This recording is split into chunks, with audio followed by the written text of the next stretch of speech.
Hey guys, welcome back to the channel. I'm Jay Randall, and on this channel we discuss wisdom for the modern man. Thank you guys for tuning in to another live stream. Guys, I've been having a little bit of issues with my live streaming. I've been trying to live stream for the past couple of days, but I've been running into some issues. So let me know on your guys' end if everything is smooth, if the audio is good, and if there's ever any problems with the stream, let me know in the chat so that I can address that. Just want to make sure we have a good streaming quality. I don't know what the issue was. I think it was something like that, but I think I have it fixed. So let me know in the chat, guys. Well, the topic of today's video, if you guys haven't already seen in the thumbnail, it is an interview. It's Pearl. Love Pearl. Don't agree with everything she says, but she has good content for men. Pearl is interviewing the host, the creator of the Itscomplicated channel. Now, around the same time, I came across Sneeko. In fact, I learned about the Itscomplicated channel from Sneeko, because when Sneeko blew up, at least in terms of the red pill content that he was creating, he started off with covering Itscomplicated channel. What he would do is he would just do reaction videos live to Itscomplicated, and yeah, so I came across both of them at the same time, which was interesting. And ever since then, I've been following his channel. Does really good street interviews, and doesn't just ask basic questions of, modern dating, body count, submission, all that stuff. No, he asks like really deep questions, and his follow-up questions are even better, and it really forces people to think. And I've never seen a full interview with him. I've seen him pop up here and there, but I've never seen a full interview, so this is going to be interesting. So without further ado, let's get right into the video, and I'll give my perspective on it. All right.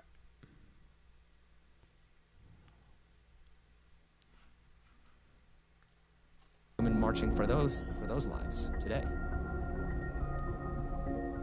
What up, guys? Welcome to the Just Pearly Things YouTube channel, and welcome to the sit down. Today I have John on the channel with me, the man, the myth, the legend behind the best questions on YouTube. Welcome to the show. He is the guy behind the Itscomplicated channel. Hello, Pearl. How are you? I'm good. How are you? I'm great. Thank you for having me. Thanks for coming on. So I'm so curious, how do you come up with the questions? Well, I guess you start to, after a while, you start to notice that women will say one thing and then what they do kind of doesn't always line up with that. And so you start to see patterns, and then you start to see double standards in behavior. And so I would just look at what women would say and then what they would do. Or, when you look at double standards, you kind of like flip the genders and you say, well, wait a second, would this be okay if a man did it? And that's kind of the inception of how I guess a lot of it starts. And did you notice this from a young age, or how everyone always wonders, what's your origin story? How did you find the red pill? Origin story. Well, I mean, I think that a lot of, especially, men realize that once they get into the whole dating scene, they realize that it's not quite in their favor. There's just different struggles that they go through. I'm sure women go through struggles as well, but, men are kind of expected to be the pursuers and the initiators. And then, some of the earliest questions that I thought of was, it's like, well, women would say that they want a nice guy, but then they continually go. That's how most guys find the red pill. They encounter a problem in dating. They were told, I'm supposed to do X, Y, Z to get the girl. I did that. She's ignoring me, but now she's ignoring me for a guy who's literally doing the opposite of what I was told to do. I'm over here being the nice guy, doing everything that society told me gets the girl, being, super attentive, listening to her problems, buying her flowers, writing love letters. And then you have this F-boy over here who's treating her like complete crap, and she's fawning over him.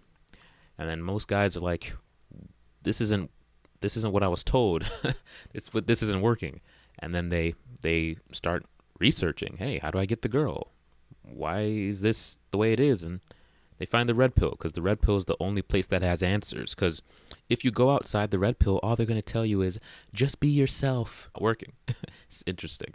you know, I would start to hear other, people say things like, women are emotional, and then I just started to dive a little bit deeper and say, well, what's really going on here? And I just figured, okay, let me just see, what women say when I try to challenge them on why they kind of believe what they believe. And so when you started doing the interviews, like what were some of the biggest or women's actions didn't match what they? It really came down to the fact that, they would, I mean, obviously when they would say they want a guy, who's a gentleman and a nice guy, and then you would just kind of see how they would go for these guys who don't really care about them. And it's like, well, you want this attention from guys, but then it's like, but then it's not quite, it's like you want a certain outcome. I don't know, like, I just noticed that most of like the dating advice that men would get was always about like, this is what you're supposed to do, but it was never about like, what are women supposed to do? You know what I mean? So it was just like there is a burden of performance for men, but not for women. Yeah. And so at some point, you just wonder like, what are women complaining about? Like, why is the burden always on men? Why are men always expected to change? And then at one point I was almost just trying to figure out like, is dating harder for men or for women? And, after all of this red pill content, I think we can pretty much all, mutually agree and come to a consensus on this epidemic based on. Yeah, definitely way harder for men, hands down. I think women have their own struggles, but it's almost self-inflicted. It's hard, like they have all the options and they just make the worst selections. So it's not like they can't find a partner. It's like they're getting in their own way. It's so weird, to watch someone who has access to everything. That's why men don't have sympathy for a lot of older women who are complaining about not finding a man, because we're, from our perspective, thousands of options. You've had that for years. You're telling me you couldn't find one guy who you really liked and who really liked you? Are you serious? Like, it just, they get in their own way by setting all these requirements, by just all these things that really just hinder them from achieving their goal. Whereas men, we're not getting in our own way. There's literally like a lot of obstacles, outside of our control. That the fact that 80% of men are viewed as unattractive according to the majority of women. So it's like, well, why is that? What's going on in our society right now? So. And have you had women, because I've been attacked a few times, not often. I mean, I'm probably over-exaggerating. It was like this fat chick one time, and she just was trying to go for, the whale attack? Yeah, the whale attack. Okay. The whale attack. But I was just curious, has that ever happened to you, where street interviews, especially, you're going out at night, there's drunk people? Oh, yeah. No, I've seen episodes of you, and I was actually concerned for your safety, where I've seen, some people get triggered. I think, I don't know, it was just something about like a girl like stole your sign or something like that, or I forget exactly what clip it was. It was a while back. But see, for me, I don't just question feminists. I will question tradcons. Yeah. I'll question dating coaches and stuff, right? And some people, I mean, if you believe in something, that's fine. I just would like to understand why. But some people can't even defend why they believe what they believe. And the minute that their ideology is challenged, sometimes they go kaplooey. They go, they get triggered. I mean, I was at a convention where I had a cowboy who basically said, look, I'm not going to sit here and argue with you. You want to know my opinions. And I said, whoa, let's lower the temperature here. I'm just trying to understand. And so I think anybody can get triggered, but I don't think there's any thing in this world that's not subject to question. So that's. Yeah, because you do a really good job. Like, you don't raise your voice, really. You don't, like, you do a very good job of being, like, even keel when you, and I don't always do that because they start to, like, if they say something dumb, I want to tell them. Right. But you do such a good job of not directly telling them, but, like, you just, like, trap them with another question. Yeah. I noticed that Like, once people start to get emotional, then logic kind of goes out the window. Yeah, I can see that, because when street interviewers like respond back with, an emotional response, or a critique about what the person just said, then they start feeling like they're under attack. Whereas if you're just asking them just like, you know, logical question after logical question with no like emotional intent behind it, they have to just contend with the question itself. And I think that's why he does such a good job, because he's not trying to like trigger their emotions in a debate, this debate with themselves. It's not even like with him. It's just, here's your stance. Now, let me give you another question that's going to challenge your stance. And how do you, can you hold your same stance after me asking you these other questions? Does it stand up to a logical, critique or breakdown? How do you maintain that framework? And I think he does a really good job of that, because I see other interviewers and they definitely get triggered by what the person says, and the person responds back, and then it's a back and forth, and then it just turns into an insulting match. But he does a really good job, very professional. And so I think that as long as you can kind of just keep it where, everybody is calm, and you're just trying to understand what's going on, I think that you can, it's almost like, in some cases, if you're trying to talk to like a mob mentality, you know what I mean? It's just people are trying to antagonize people. You're not going to come up with anything productive. But if you kind of have like a one-on-one conversation, you say, well, let's dive into this a little bit deeper. What is actually going on? What is the thought process behind why you believe what you believe? Is it something you've learned from your experience, or something you were told? And so you start to, and a lot of times people start to think about this stuff and they say, that's a really good question. I don't know why. I bet you get that a lot. Yes. Like that's gotta be, you could do like a compilation of that's a really good question. I actually did do that. Oh, did you? Yeah, early on, but yes. So, did you go to law school or something? Like, No, what was your background before? Because you sound almost like a lawyer when you do it. I mean, much more like even keel, obviously, but the way you ask questions, people have multiple times said in my comment section that I should have been a lawyer. But I think what happens is you start to notice patterns. And when I interview people, after a while, you start to hear, the same things, and you can almost predict what they're going to say. If I ask them this question and we agree on this premise, then it's almost like a game of chess. Sometimes, you can make the argument like I'm playing chess, they're playing checkers, because I'm a couple moves ahead of them, because I know what most people are going to say. They know then if we go to, this answer, then and it goes down a chain of a logic chain of questions.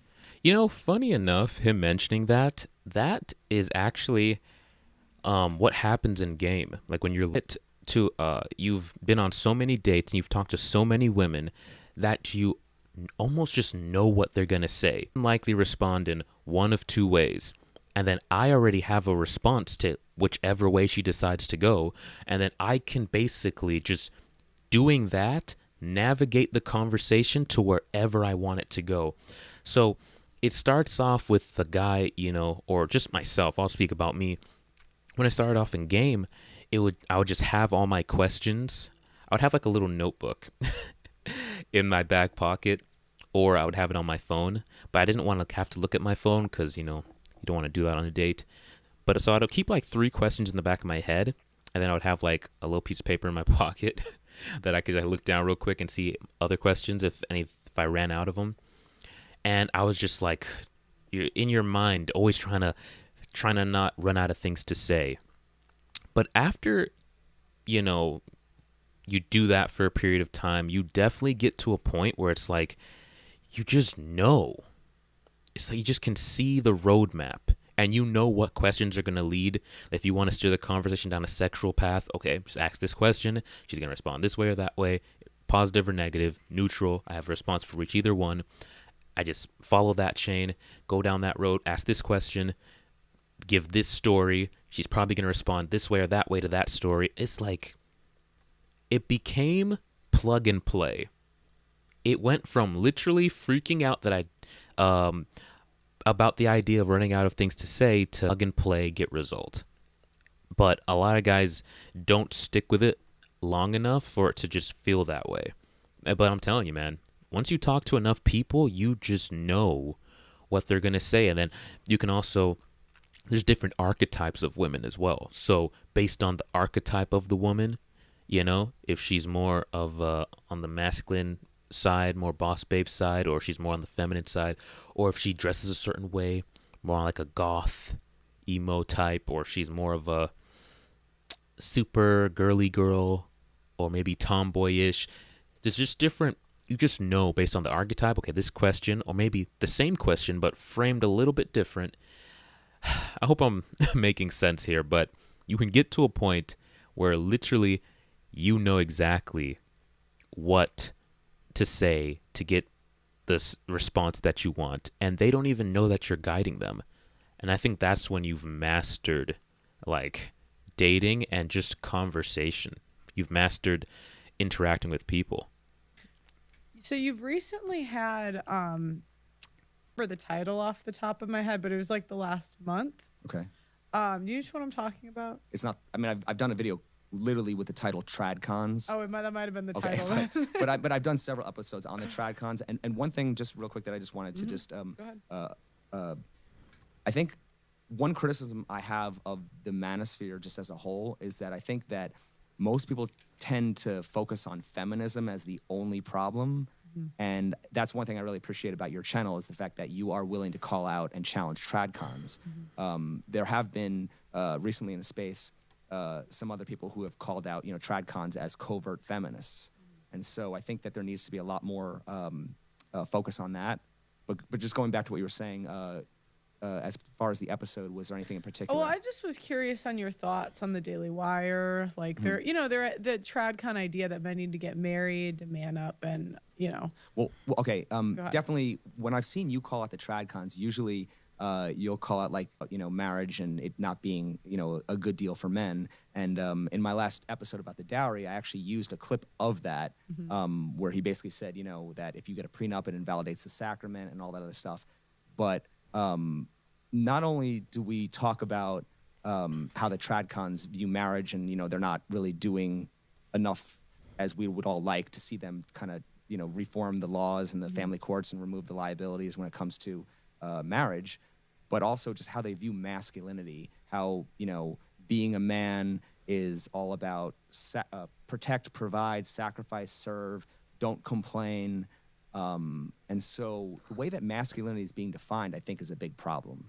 And I agree. One of the questions that I want to ask at some point coming up is, do you think men are smart enough to realize that masculinity is the first thing that anyone will attack when they want to control men? That's so true. I just did it. That's a really good question. It's complicated. That's any time, and both the tradcons and the feminists do it. Like both men and women do it. Whenever you want to get a man, or whenever society tries to get a man to conform to whatever it is they want him to conform to, they say, well, if you're not, if you don't go, like Michael knows, for example, if you don't go, wife up a woman, get married, take on responsibility, you're not a real man. Go get married. Who's it? Feminist. If you're not willing to accept these new relationship dynamics, then you're not a real man. If you're not okay, if you're insecure about your wife, having guy friends, if you're insecure about your wife going to bars and clubs, if you have a problem with this and that, then you're not a real man. If you won't date a single mom, you're not a real man. Whatever it is they want you to do, they'll attack your masculinity, because that's like that is the entire framework of what a man is. He is his identity is found in his masculinity. So if we can challenge that, or shame that, or attack that in some way, we can get him to conform to whatever it is we want. So this is why I found that there is overlap between a lot of the conservatives and the feminists. This is why you'll hear the term undercover feminist a lot. Well, I've been hearing it pop up a lot more anyway. It's because conservatives and feminists, they're different. But like that diagram with the two circles, and in the middle there's overlap between the two? They have an overlap. And that overlap is both believe that men need to be in service of women.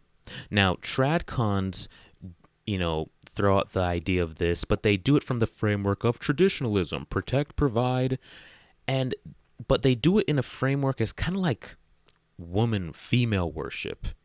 The way they just pedestalize the woman, and the man is always the one at fault, and you need to be the man no matter what she does. You probably did something wrong, because putting any responsibility on women like breaks down their traditional like world they've built in their head. But they hold men to this traditional standard where their existence is to provide value to the woman, whereas feminists do it from like a female superiority standpoint, but they still view men as your purpose is to provide value to the woman.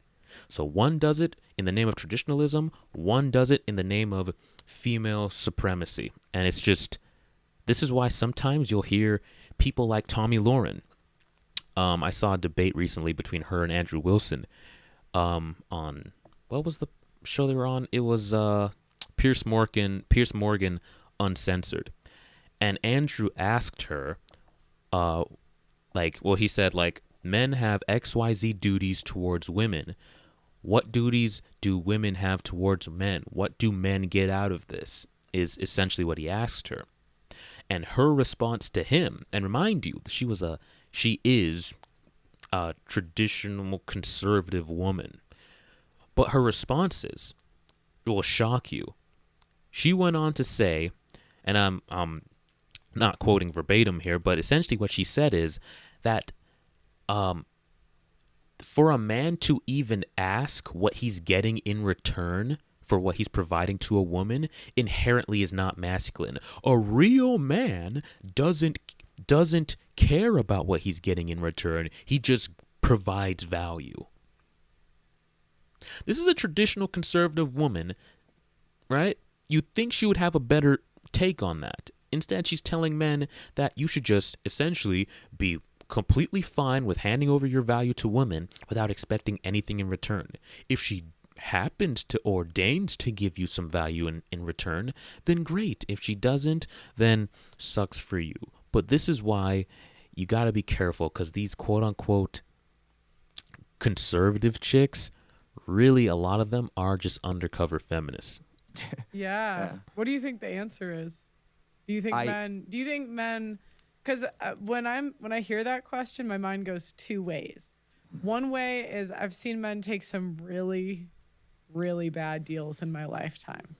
But I think social media also has opened the floodgates where women used to be a lot more deceptive and they can't talk and stuff. Women getting like ratioed when they tell like a abuse story, or, you know what I mean? And that just never used to happen. Men, realizing that they're the bailout guy, where 10 years ago, they just kind of fell for it because we didn't have all this media.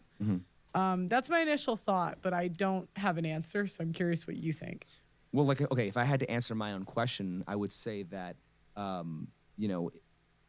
so masculinity is almost like this pre-scripted idea, this identity that men have to follow, where I guess you man up and get married, or if you don't do A, B, and C, you're not a real man. So masculinity is also the first thing that's promoted when they want to control men. And I think that you see tradcons doing this. You even see some red pillars doing this.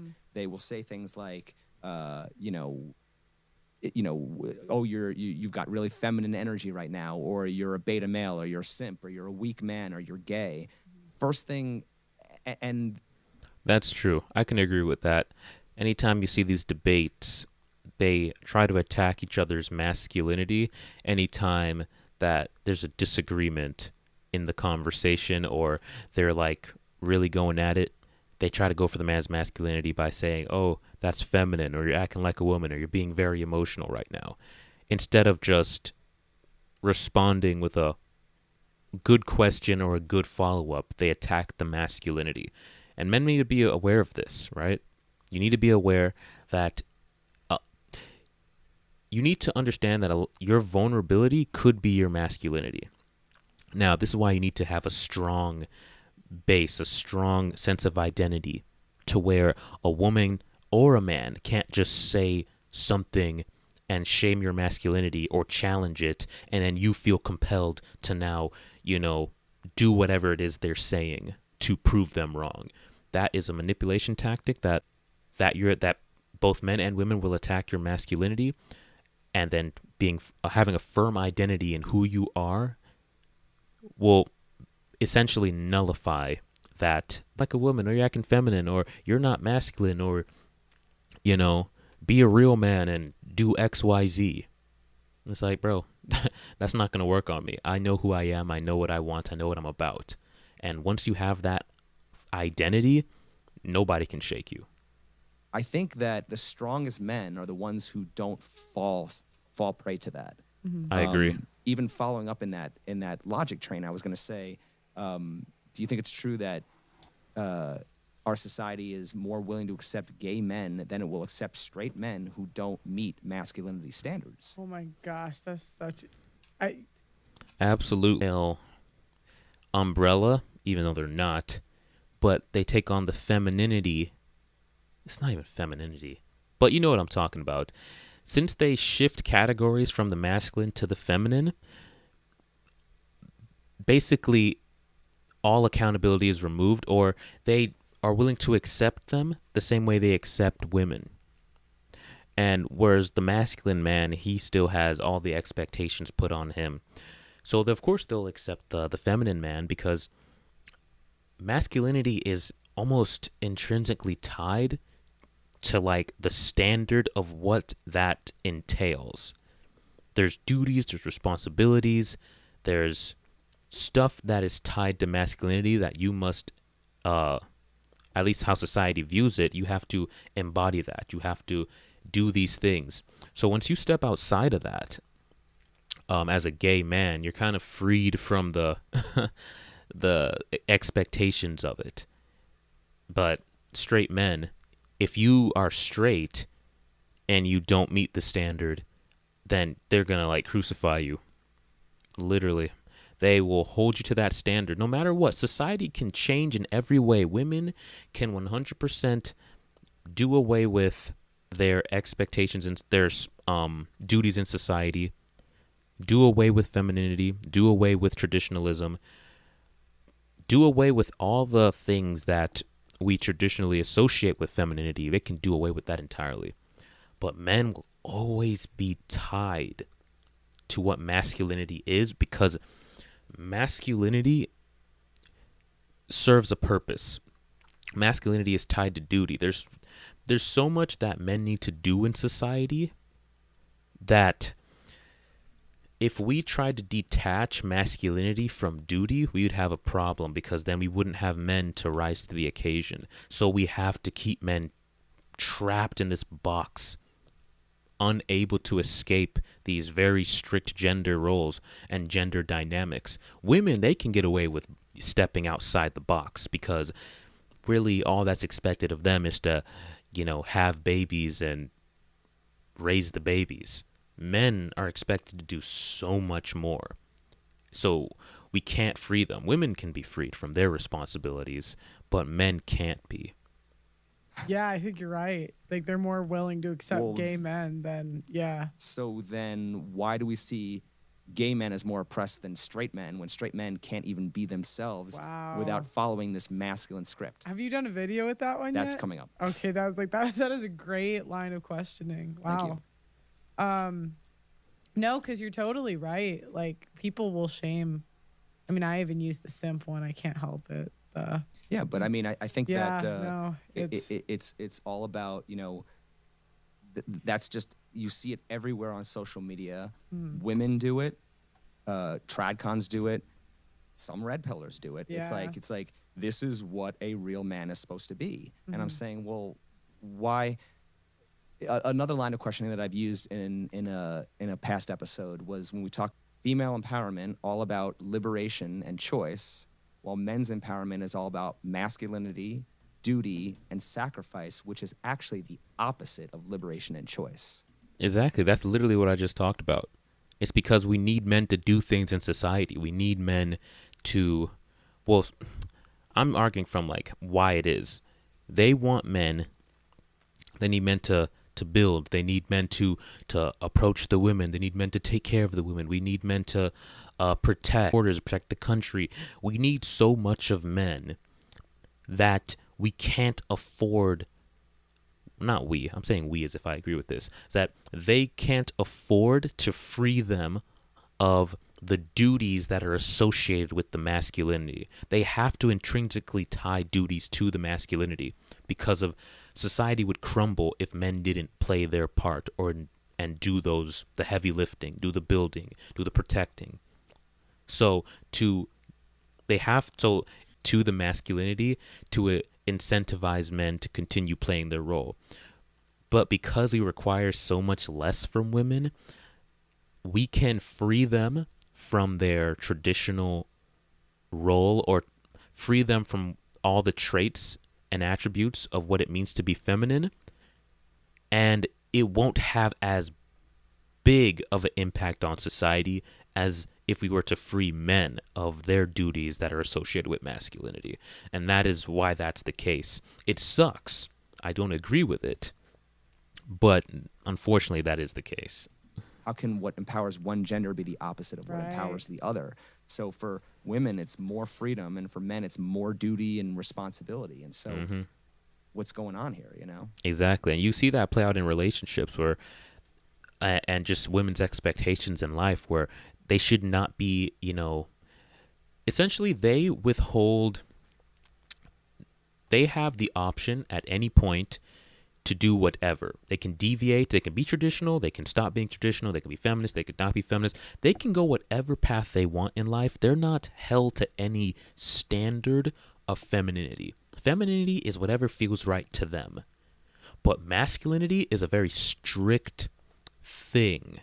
Like it's static. It's not changing based on the man. It's not fluid. It's not subject to change based on emotions. It's this, and this, because masculinity is tied to duties, responsibilities, and actions. You take this action to show masculinity. Whereas when we talk about femininity, every other chick has a different take on what femininity is and what it should look like and what kind of femininity should be accepted. Whereas nobody is accepting that a man wearing a dress is masculine. Like, that's just not happening. Once you cross that threshold, you're no longer masculine. Once you start painting your nails, no longer masculine. Once I want the woman to provide for me. I don't want to have to, pay the bills. People are going to associate that with not being masculine. And it's unfortunate that men are tied to this very rigid identity. Now, I think it's good, but it's also very, restraining.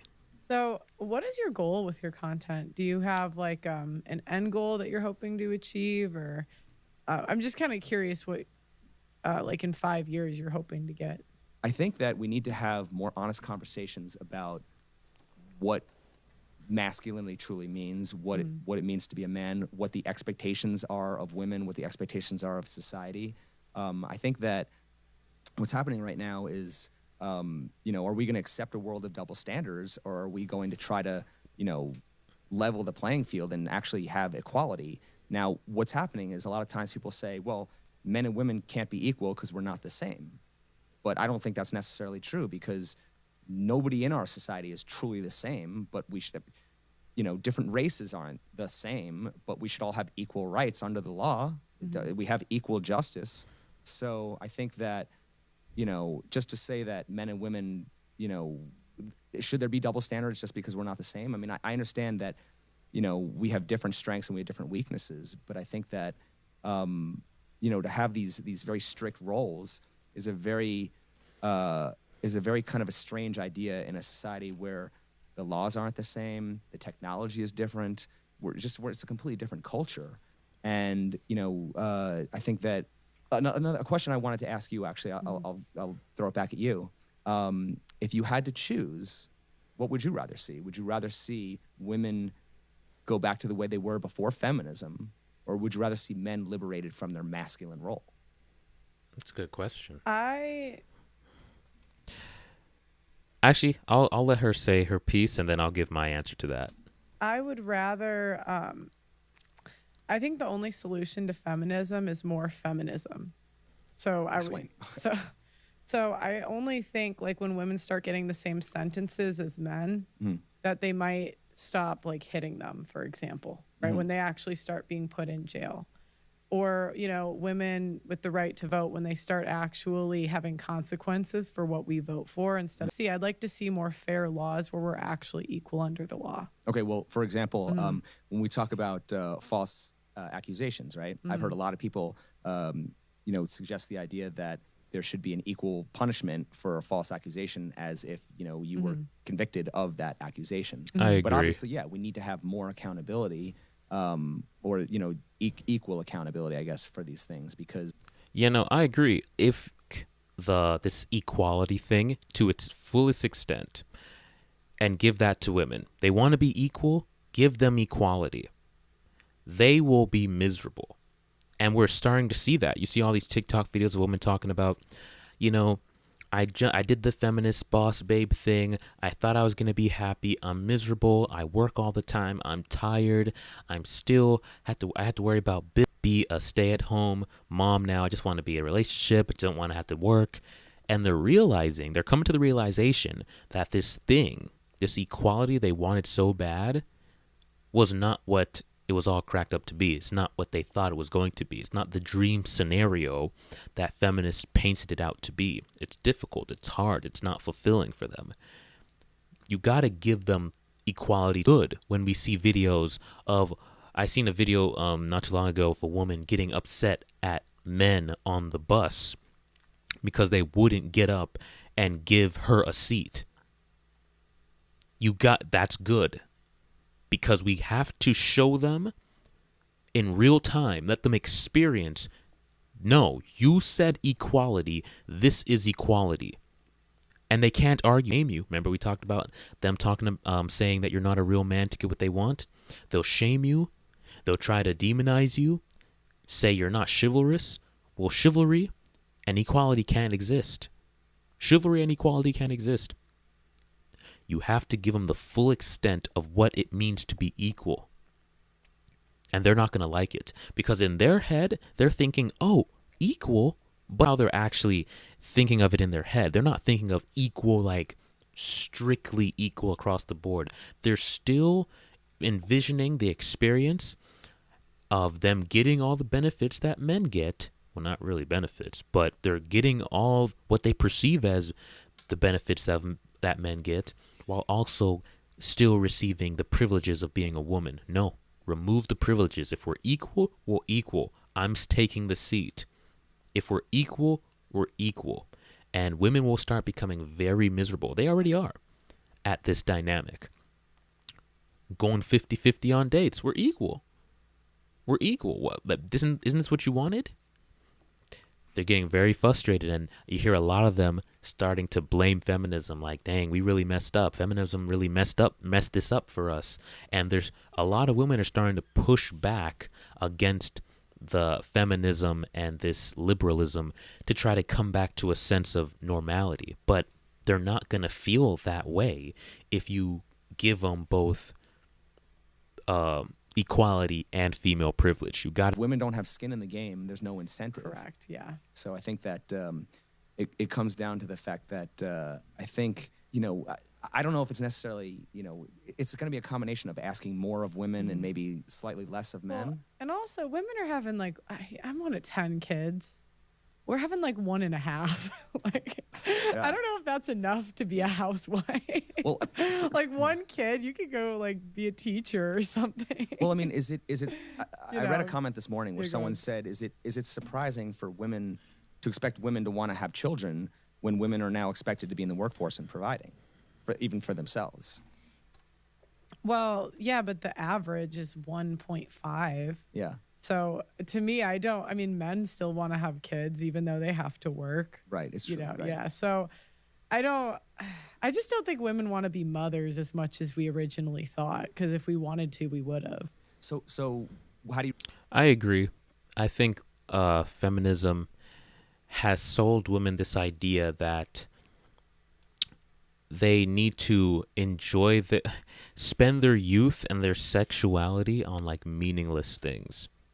So now women prioritize retaining their sexuality, something that inevitably will be gone at some point. It is inevitable that your looks will fade and that at some point you will just not be the attractive woman anymore. But feminism tricks them into believing that their beauty and their sexuality is the most important thing, and I must hold on to this at all costs. I've even heard women say that they don't even want to have kids because it will destroy their body. It's like, bro, your body's going to become old and wrinkly at some point anyway. Once you hit 30, men aren't even going to be checking for you the same way. This thing that you're afraid of is going to happen whether you like it or not. But you're prioritizing your sexuality and holding on to this thing that will inevitably leave instead of creating this beautiful thing that to like surpass you. They're going to live, God willing, way longer than you. So you're holding on to this guaranteed fleeting thing in exchange for something that will, live on generations worth. And it's such a raw deal. It's such a terrible trade-off. I mean, you got at most 15 years of being beautiful. I mean, and then what? In exchange for children and a family? That was worth it? Showing your butt on Instagram to random dudes was worth it over having a beautiful child? But women make that exchange all the time, and a lot of them are realizing that it was a bad move. Like, getting attention from random men is not a great exchange, especially because that attention will fade. I see a bunch of videos on TikTok of women in their 40s talking about what it's like to be invisible, feeling invisible at 40. Imagine, an effort into your sexuality, prioritizing that over a family, and then realizing at 40 that it wasn't worth it because now you're invisible. No matter what you do, you can try to push back the clock with the BBLs, the lip fillers to try to stay relevant and attractive to men. But at some point, the men are just going to be like, you're old news. There's new 20-year-olds on the market. And you just exchanged having a family to now experience being invisible. It's sad. Like, in other words, if it was natural, why did it change? I don't think it was. And the reason, what made me come to this conclusion? So it was, I couldn't believe how mad women got over abortion. When it was like, that was the most visceral when I would debate women, where they would just get so angry. And I'm like, why are you so angry over just a difference in opinion? And I used to fight really hard because my parents adopted kids. And so pro-life was just something I kind of grew up with. But then I just realized that the infant mortality rate is very similar to the abortion rate today. Wow. So that leads me, I don't have proof or evidence of this, but just anecdotally arguing with women and seeing how much they just fight to what I would view as abort their children, kill their children. I think it's always been like this. I think it's like now that social media is here, we have we can see what. I think that, yeah, I mean, I can see that, but I also think that as far as women wanting to be able to, it just comes down to the fact that women want to be able to have the choice to do that. I mean, obviously, I think that, I used to always kind of wonder about this. It's like, okay, well, the women who are having abortions, do we really want those women reproducing anyway and stuff? Because they're probably just going to raise more, male feminist children and stuff, I guess. So over it.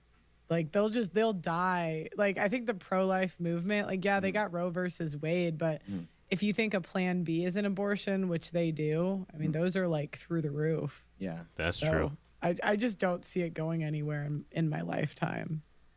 But it would be interesting to I think men, we've talked about this, but course, yeah. and that's what I mean. The financial abortion. Yeah. And that's what I mean. I think the solution to feminism is more feminism. We asked to be free. Here you go.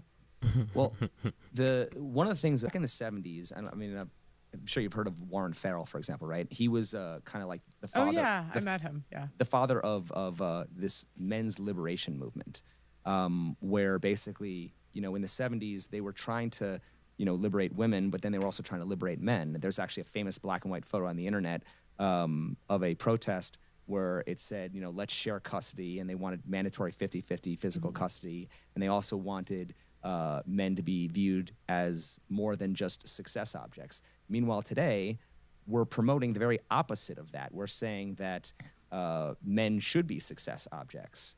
And so I think that maybe revisiting that idea of maybe gender roles can be more fluid or more of a choice as opposed to more of an expectation. So what would that look like to you? So like, relationship beginning to end, how would it go? Well, I mean, I think that, there are plenty of things that women are capable of that they're not doing just because they believe that that's a man's job. Okay. Like anything women don't want to do is automatically labeled masculinity, right? That's a good point. I mean, women are perfectly capable of approaching men for business, but they won't approach men for relationships. Yep. And it's crazy because if women approach men, they're far more likely to have success than if men approach women. That's so true. And you know what's funny about that? They'll hold on to like the traditional things when it comes to that. Anything they don't want to do, he's right, they'll label it as masculine. But they'll do away with submission. So men approaching is a traditional thing that's good, let's hold on to that. But submission in a relationship, oh no, that's old fashioned. We're in 2025. We're modernized. Women should not have to, be held to the standards of the past. We're liberated now onto the things that benefit them, like a man approaching them. They don't want to do away with that, but even though that's old fashioned, they don't want to do away with men paying for first dates. No, it's traditional, Oh, all of a sudden they're super traditional when it comes to when it comes to the standards that a man has. They're super traditional when it comes to the expectations of what a man provides for them. But when it comes to what they provide for the man, they're super modern. This is the double standard that men all over the world are starting to realize, and this is why so many of them are opting out of relationships and marriages. Because it's just not a fair deal. I'm expected to come to the table with all my traditional roles, but you are liberated from pretty much anything you don't want to do. It's like, no, that's not how this works. Plus, women don't like being approached by the men that they don't like. So kind of. So you'd like to see women approach men? Oh, absolutely. I think that would definitely.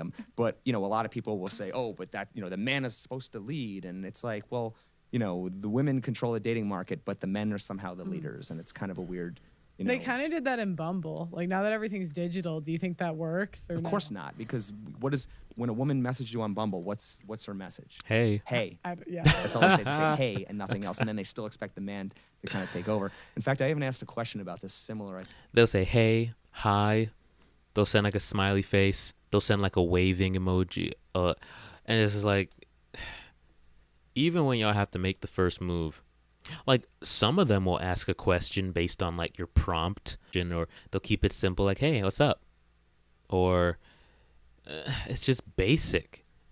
I can count on my hand the number of times a woman actually asked me like an interesting question that I could tell she looked at my profile, she looked at what I was wearing or my environment and my pictures, and asked something unique.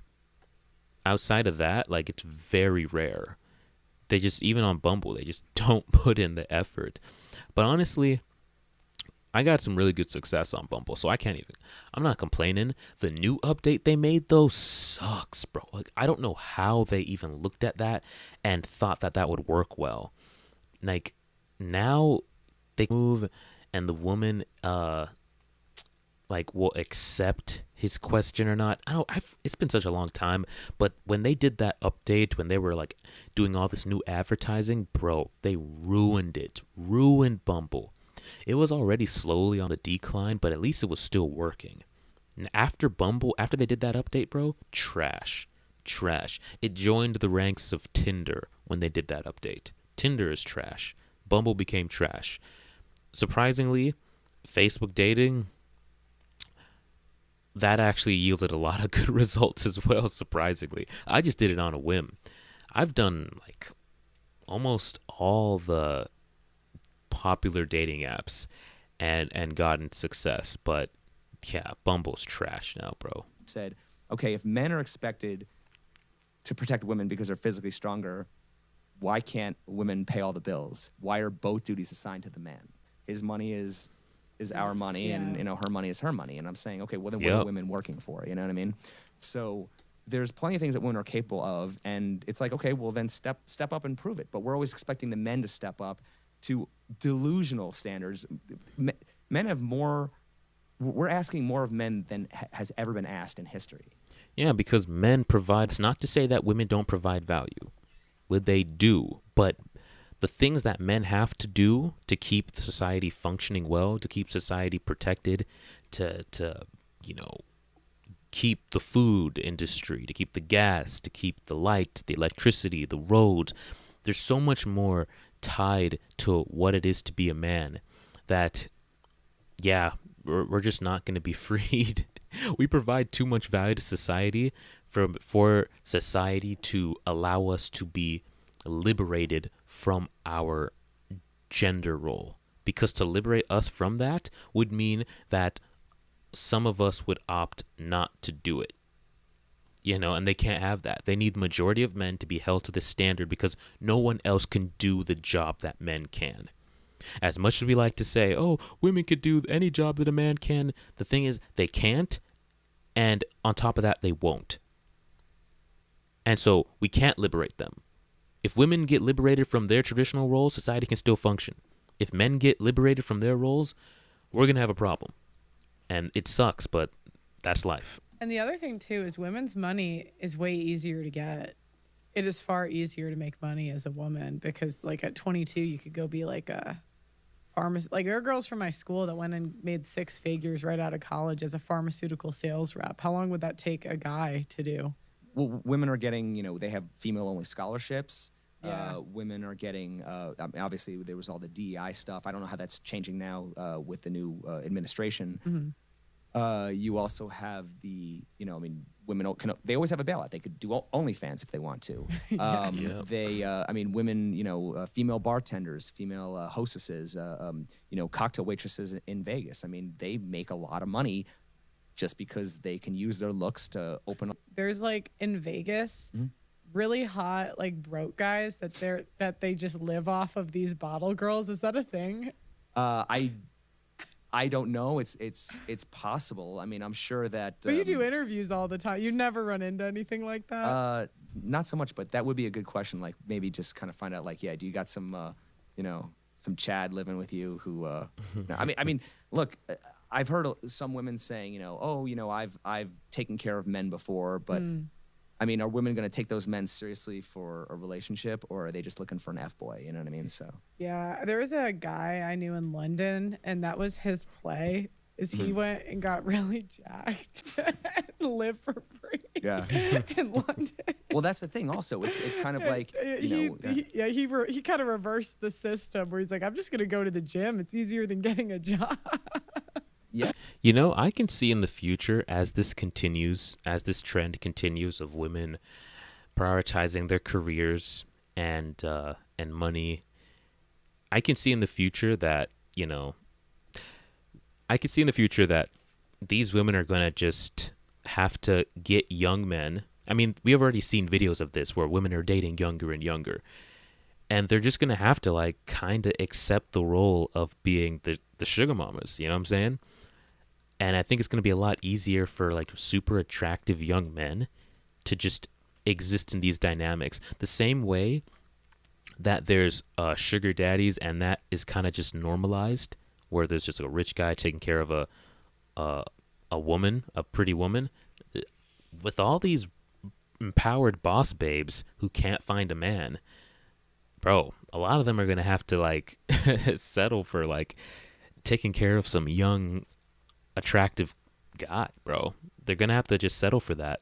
I could definitely see that happening in the future because more and more of them they're getting older, they're more educated, have more money, but they're less attractive to men in general. So what's their options? I mean, I even see them in TikTok videos complaining about the men their age don't want to date them. And they're trying to shame them. The men, they want to date women in their 20s. And it's just like, the whole age shaming thing. But yeah, bro, like they're going to have to settle for young dudes. Which, I mean, good for the young dudes. I guess they'll have access. But it's just sad, bro. It's like women really shoot themselves in the foot. They have all the power, all the options.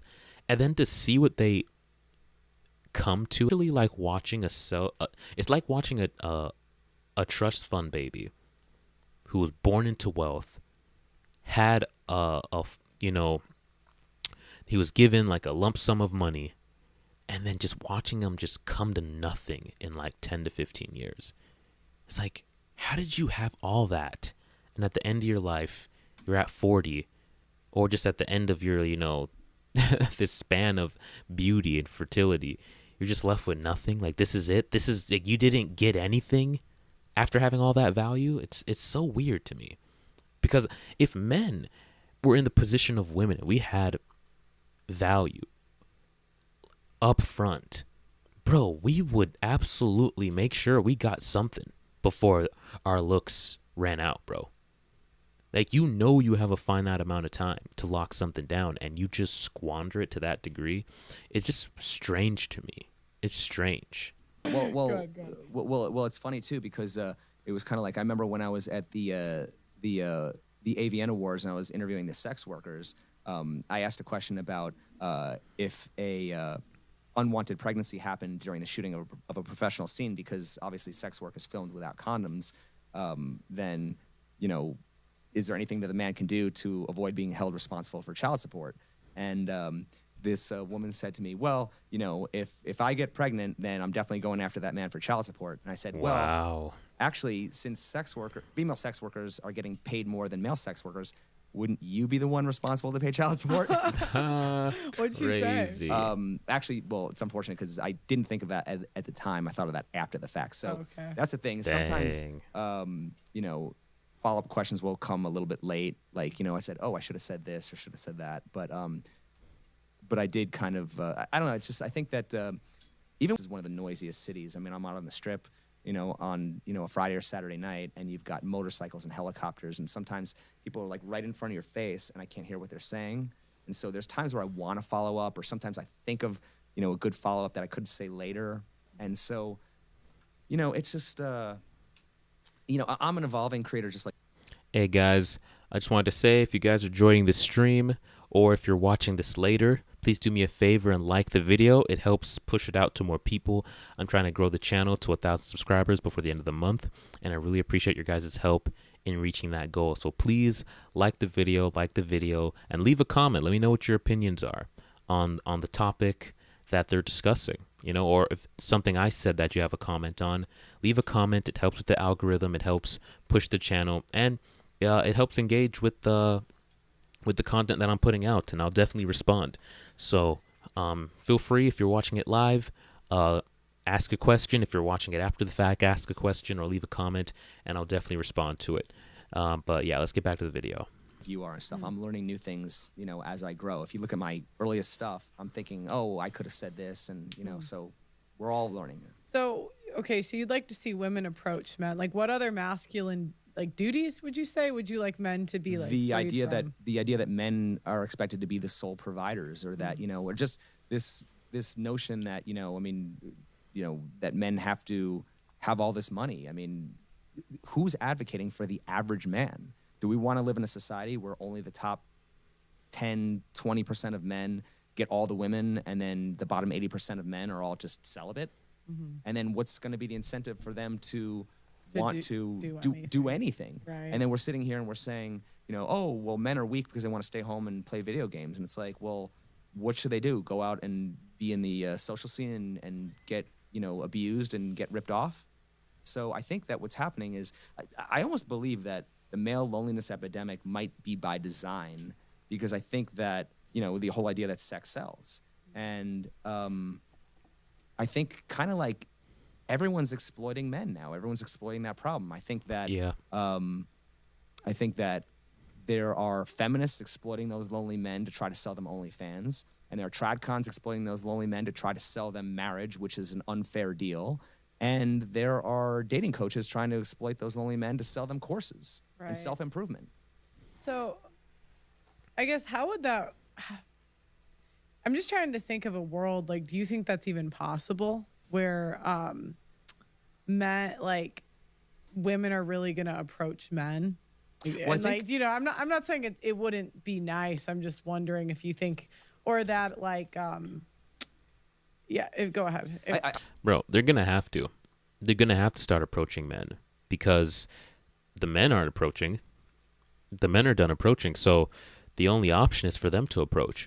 Women are going to get to the point where they're so desperate, bro, that they're going to have to start being more overt. They might not do it exactly how a man would, but they're going to be more overt with their intention, die alone, or just to get no attention, or to get the attention from the only guys really still approaching women and doing that whole thing are the guys who know game, but they have no intention of like actually committing and being in a long-term relationship.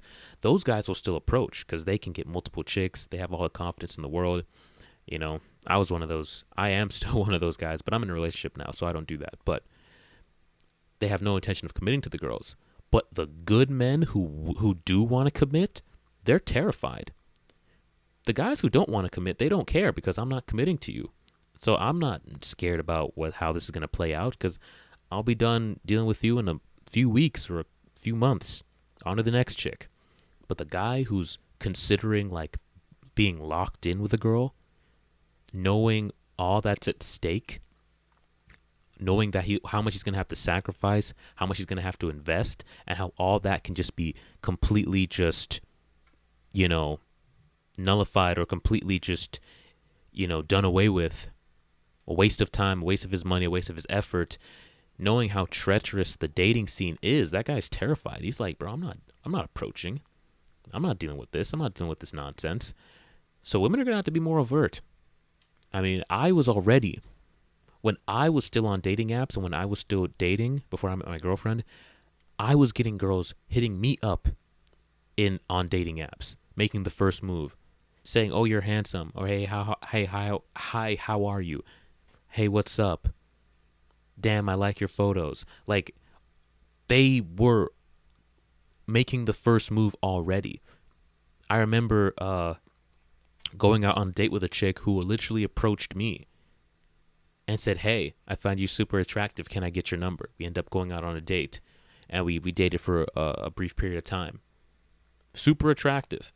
But women they're already doing it, bro. Like, I was already experiencing it. But I'm telling you, bro, like, before I got into a relationship, like, dating just felt like it was on easy mode, bro. It felt like I was, it sounds weird, but it felt like I was gaining the abundance of, like, a woman. Definitely not on the same scale, but coming from the experience of, like, most guys have of no women checking for you, coming from the experience that most guys have of going on dating apps and then getting almost no matches or just like unattractive women or bots, to now you have so many women matching with you and a lot of them are even initiating first. Like, some of them, if I didn't, because I had so many matches that I wouldn't, like, some girls, it would take me like a couple days to actually text them a message because I'd be talking to other ones, setting up dates and stuff. I didn't want to be talking with too many at a time. They would hit me up first. I'm like, bro, I'm telling you, once you like get your profile right and you learn game, dating for a guy becomes super easy. But it's hard to convey that to a lot of guys because so many of them give up way too early. Way too early. And it's easier now than ever to give up. It's super easy to give up because back in the I was about to say back in my day, as if I'm like super old, but back when I had started dating, the men, okay, let me put this in a different way. Back when I was like in my early 20s, the idea that you were single or the idea that you didn't get women, like, you were considered lame, you were considered corny, you were considered just, and I wouldn't say a loser, but you just considered lame. Like, you don't get women. And moving like at that time, dudes were like, when it got close to like the weekend and stuff, everybody was always talking about, okay, when are we going out? Are we going out to the bars and clubs? Like, what we doing? Like, what are we getting into? Are you talking to somebody? I'm trying to link up with this girl. There was always this idea that I'm trying to get a girl. Now, bro, that is just is not the case. Like, dudes do not care about getting women, like, at all. Like, I barely ever hear dudes talking about like, oh bro, I'm hitting the club, or I'm trying to, talk to this one chick. A group of dudes would get together to talk about just a group of dudes getting together. The conversation would inevitably like turn towards women at some point. You would start talking about chicks dating girls at some point. Now, bro, it just doesn't happen. It really doesn't happen. It really doesn't happen. I forgot the point I was making with that. God dang it. That happens sometimes. But you know what?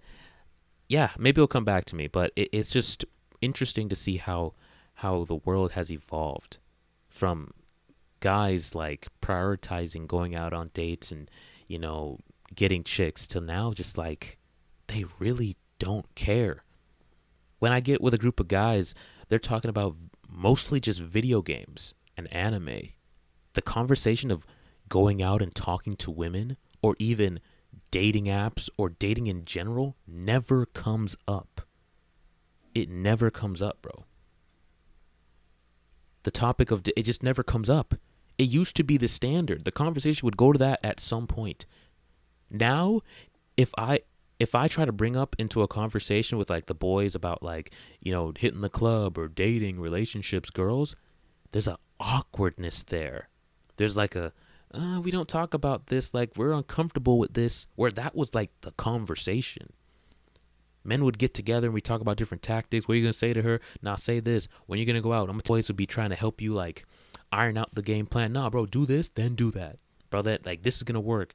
And then you take her here and then, yeah. And now, trying to talk about girls' relationships, it's just like the guys are like, it's a weird, awkward vibe talking about girls with a lot of these young dudes because they just are not dating. They just don't.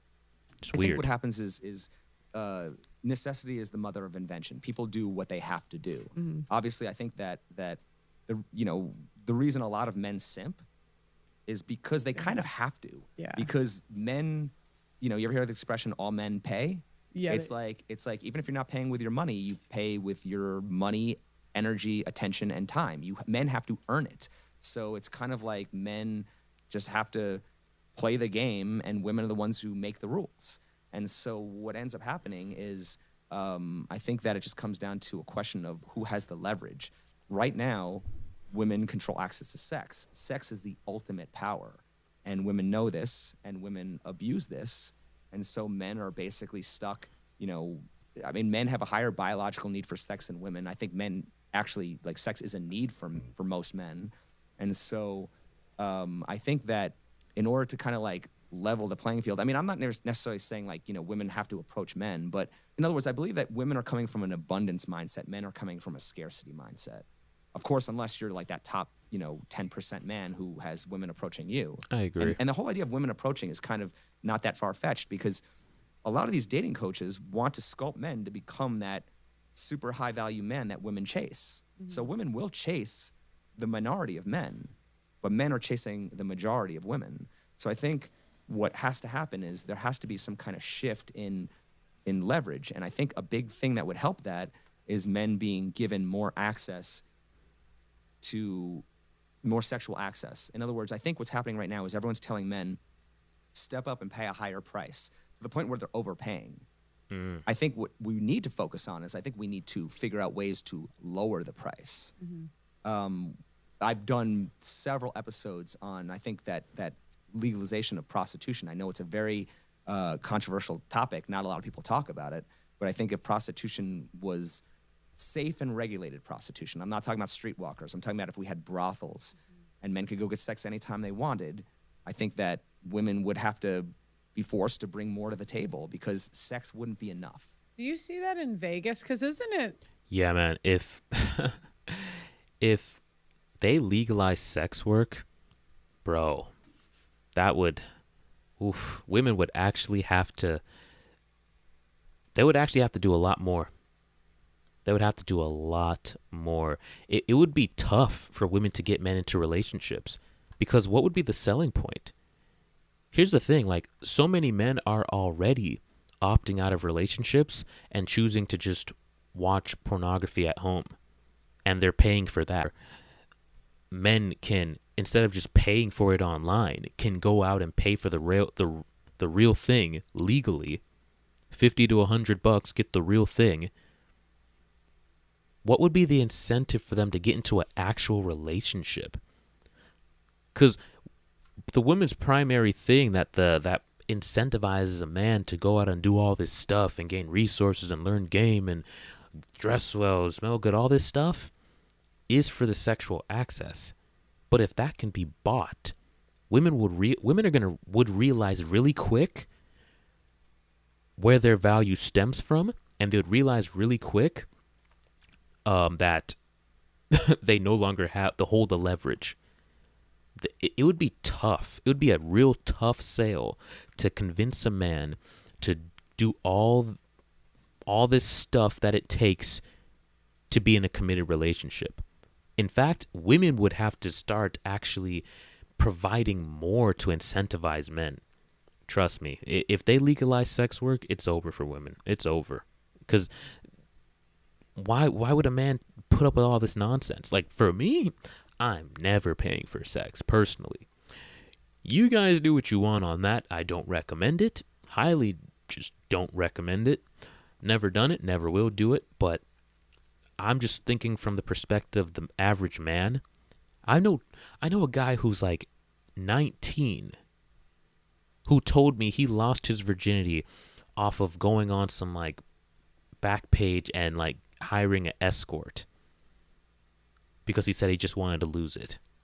Like, men, even young men, don't have a problem with paying for sex. They're paying for OnlyFans. They'll pay for a sex worker. I mean, they're already paying probably over $100 a month. I don't know how many people they're subscribed to. At least 50, 75, 100 probably. Get the real thing. And you just do that weekly? Go back to playing video games? Don't have all these obligations and standards that this girlfriend or wife is putting on you? Bro, it's going to be I don't want to see it get legalized, because society is already, the morality of society has already like degraded to such a degree that we need to start moving forward in terms of bringing morality back. And legalizing sex work would be a huge step backwards in terms of like in terms of values. And women are already so comfortable with just selling themselves. So then to go ahead and put like a stamp of approval, like this is legal now, so many more women are going to actually consider going down that path, and so many more women will.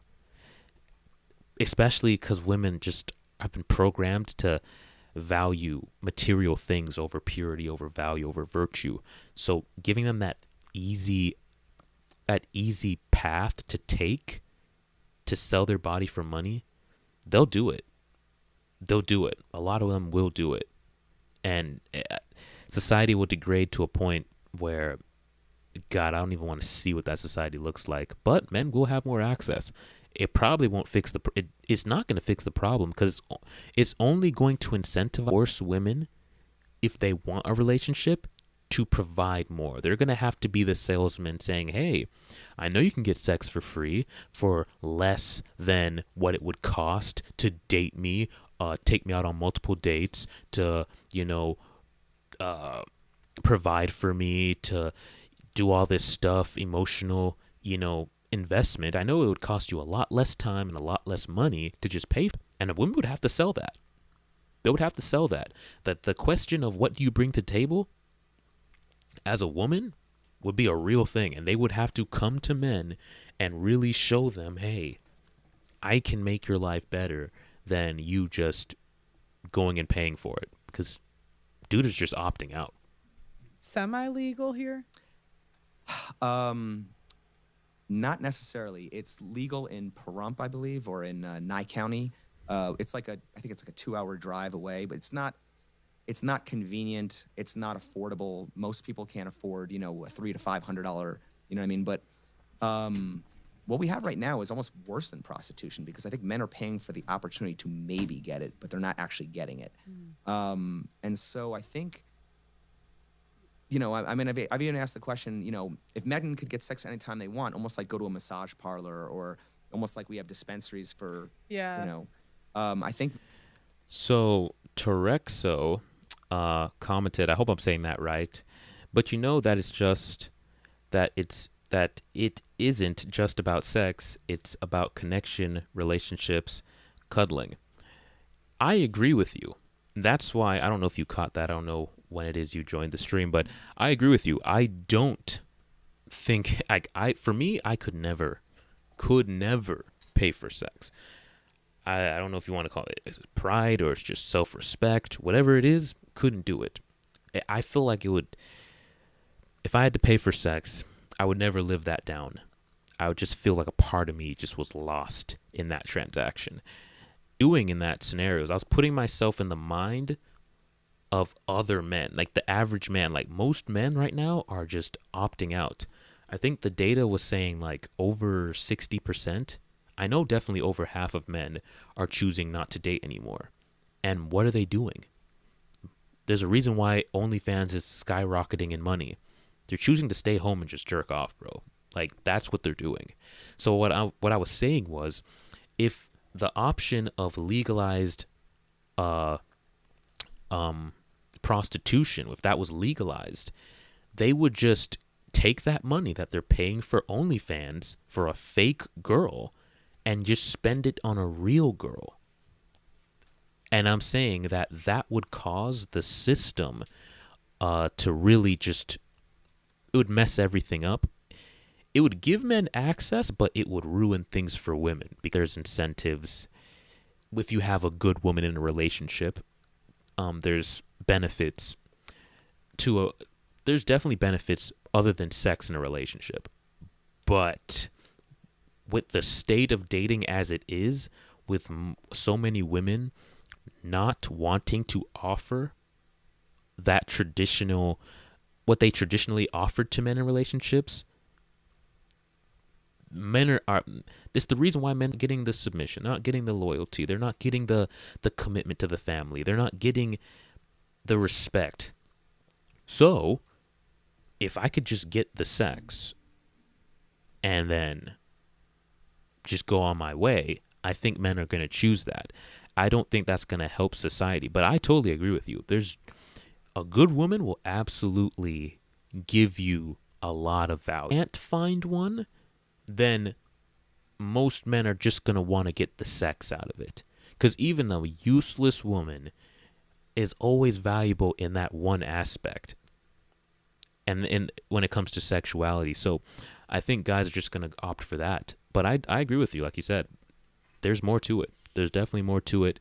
And there's a lot of value to be had if you can attain it.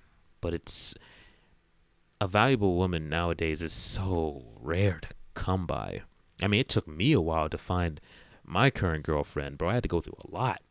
I had to go through a lot of women, man. That if that was available to but men, thanks for the I think comment. They wouldn't feel the need to overpay. They would be more selective, because they would, and I think there would be no reason to be with a woman other than love. And I could actually see that potentially happening. Could you? Well, I mean, prostitution getting legalized. Why not in Vegas? I mean, yeah, it makes the most sense here to start with.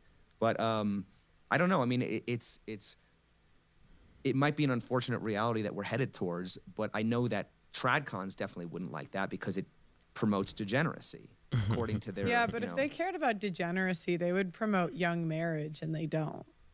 Well. Yeah, like because like sex is a need, and people are gonna have sex with somebody. So if you're not promoting people to get married at, like, when does the sex drive start? Like, I don't even want to say it because we're not, like, it's kind of uncomfortable and we're on YouTube, but it's like it's pretty young. So like if we're having sex, like urges from the time you're 14, 15, 16 years old, like, you know, even at 22, most people aren't going to be virgins if they have the choice. Yeah. So I'm like, unless you're promoting a young marriage, what are people going to do about their sex drives? I was just on a Christian show like 5 days ago, and it just premiered today actually, and I was arguing with the guys and saying that sex was a need for men, and that if Christians like cared about degeneracy, they would push young marriage, like 18.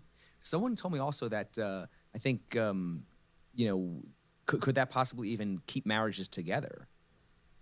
I mean, someone said something about like I think it was in Japan where married men will go off and go see, you know, concubines or whatever it is, you know, kind of on the side. I And see the what wives you're just don't saying. want to hear about it. But I'm not sure. I mean, it's you know, should men be stuck in a dead bedroom marriage?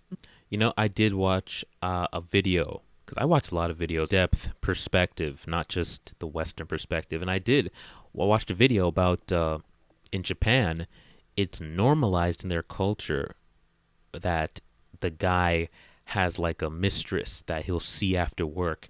Now, the woman doesn't want to know about it. Like, as long as it's out of her sight, it's not mentioned. She doesn't see the woman. He doesn't bring it up. She doesn't bring it up.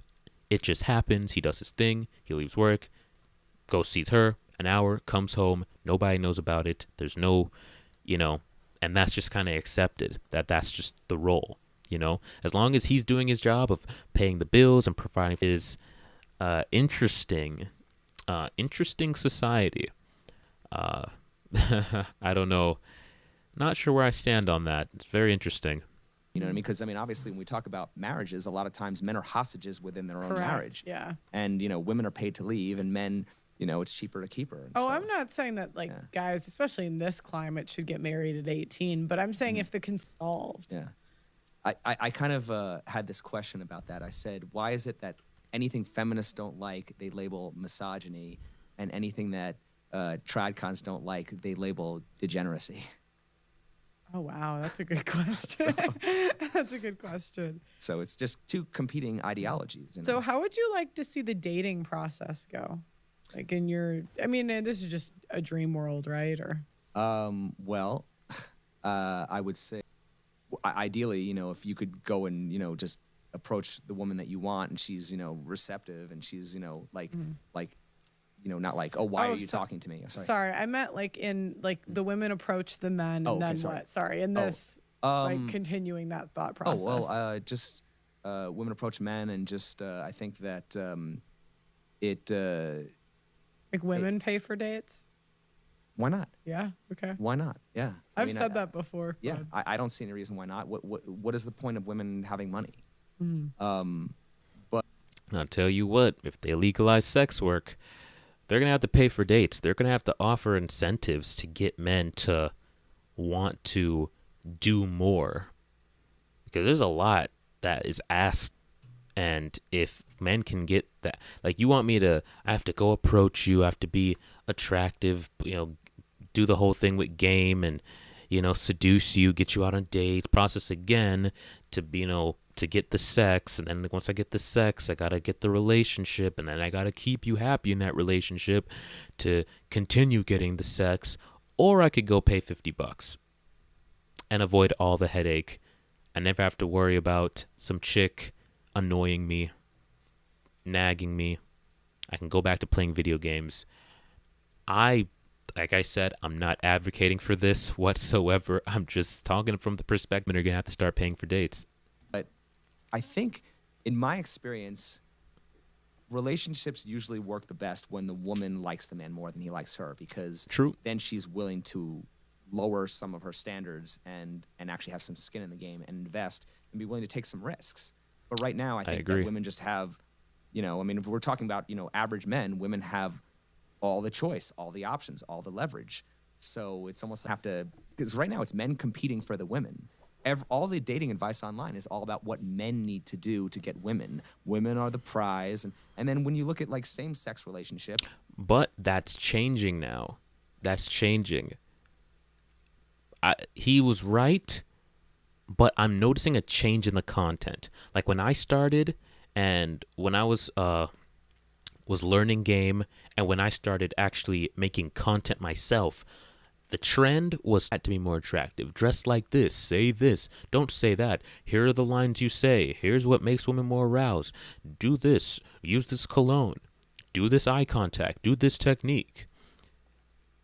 It was all about it was all the content was just about, even women were telling men, there's a lot of women coming into the space talking about, here's what a woman really finds attractive, a bunch of grifters. That is now surrounding the idea that men are opting out.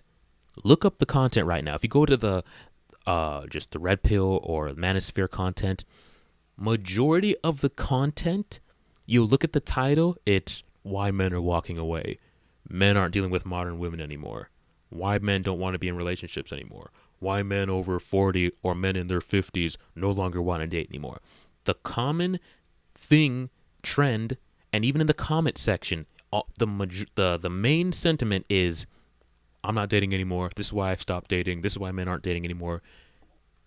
The content has changed. And what you'll notice is in the reverse. If you look at the women's side, now the women are talking about how can we get men to approach again. So it went from, hey men, here's how you can get the men to get here's how we can get the men to get invested again. How do we get a man to approach us? How do we get a man to notice us? Try this tactic, try this tip. It's totally changing now. The content I'm noticing more on in the manosphere, it's more about men just prioritizing themselves. Don't prioritize a woman and the woman will come. Prioritize yourself, focus on your happiness, do what you want to do. If a woman comes, then you can go that route. And if you deign to allow her to be a part of your life, then you can do that.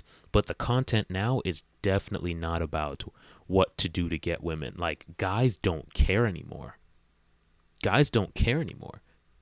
Like, I remember, like, when I started off on this YouTube channel, that was my thing. Like, my goal was to help men avoid the pitfalls, avoid the finesses.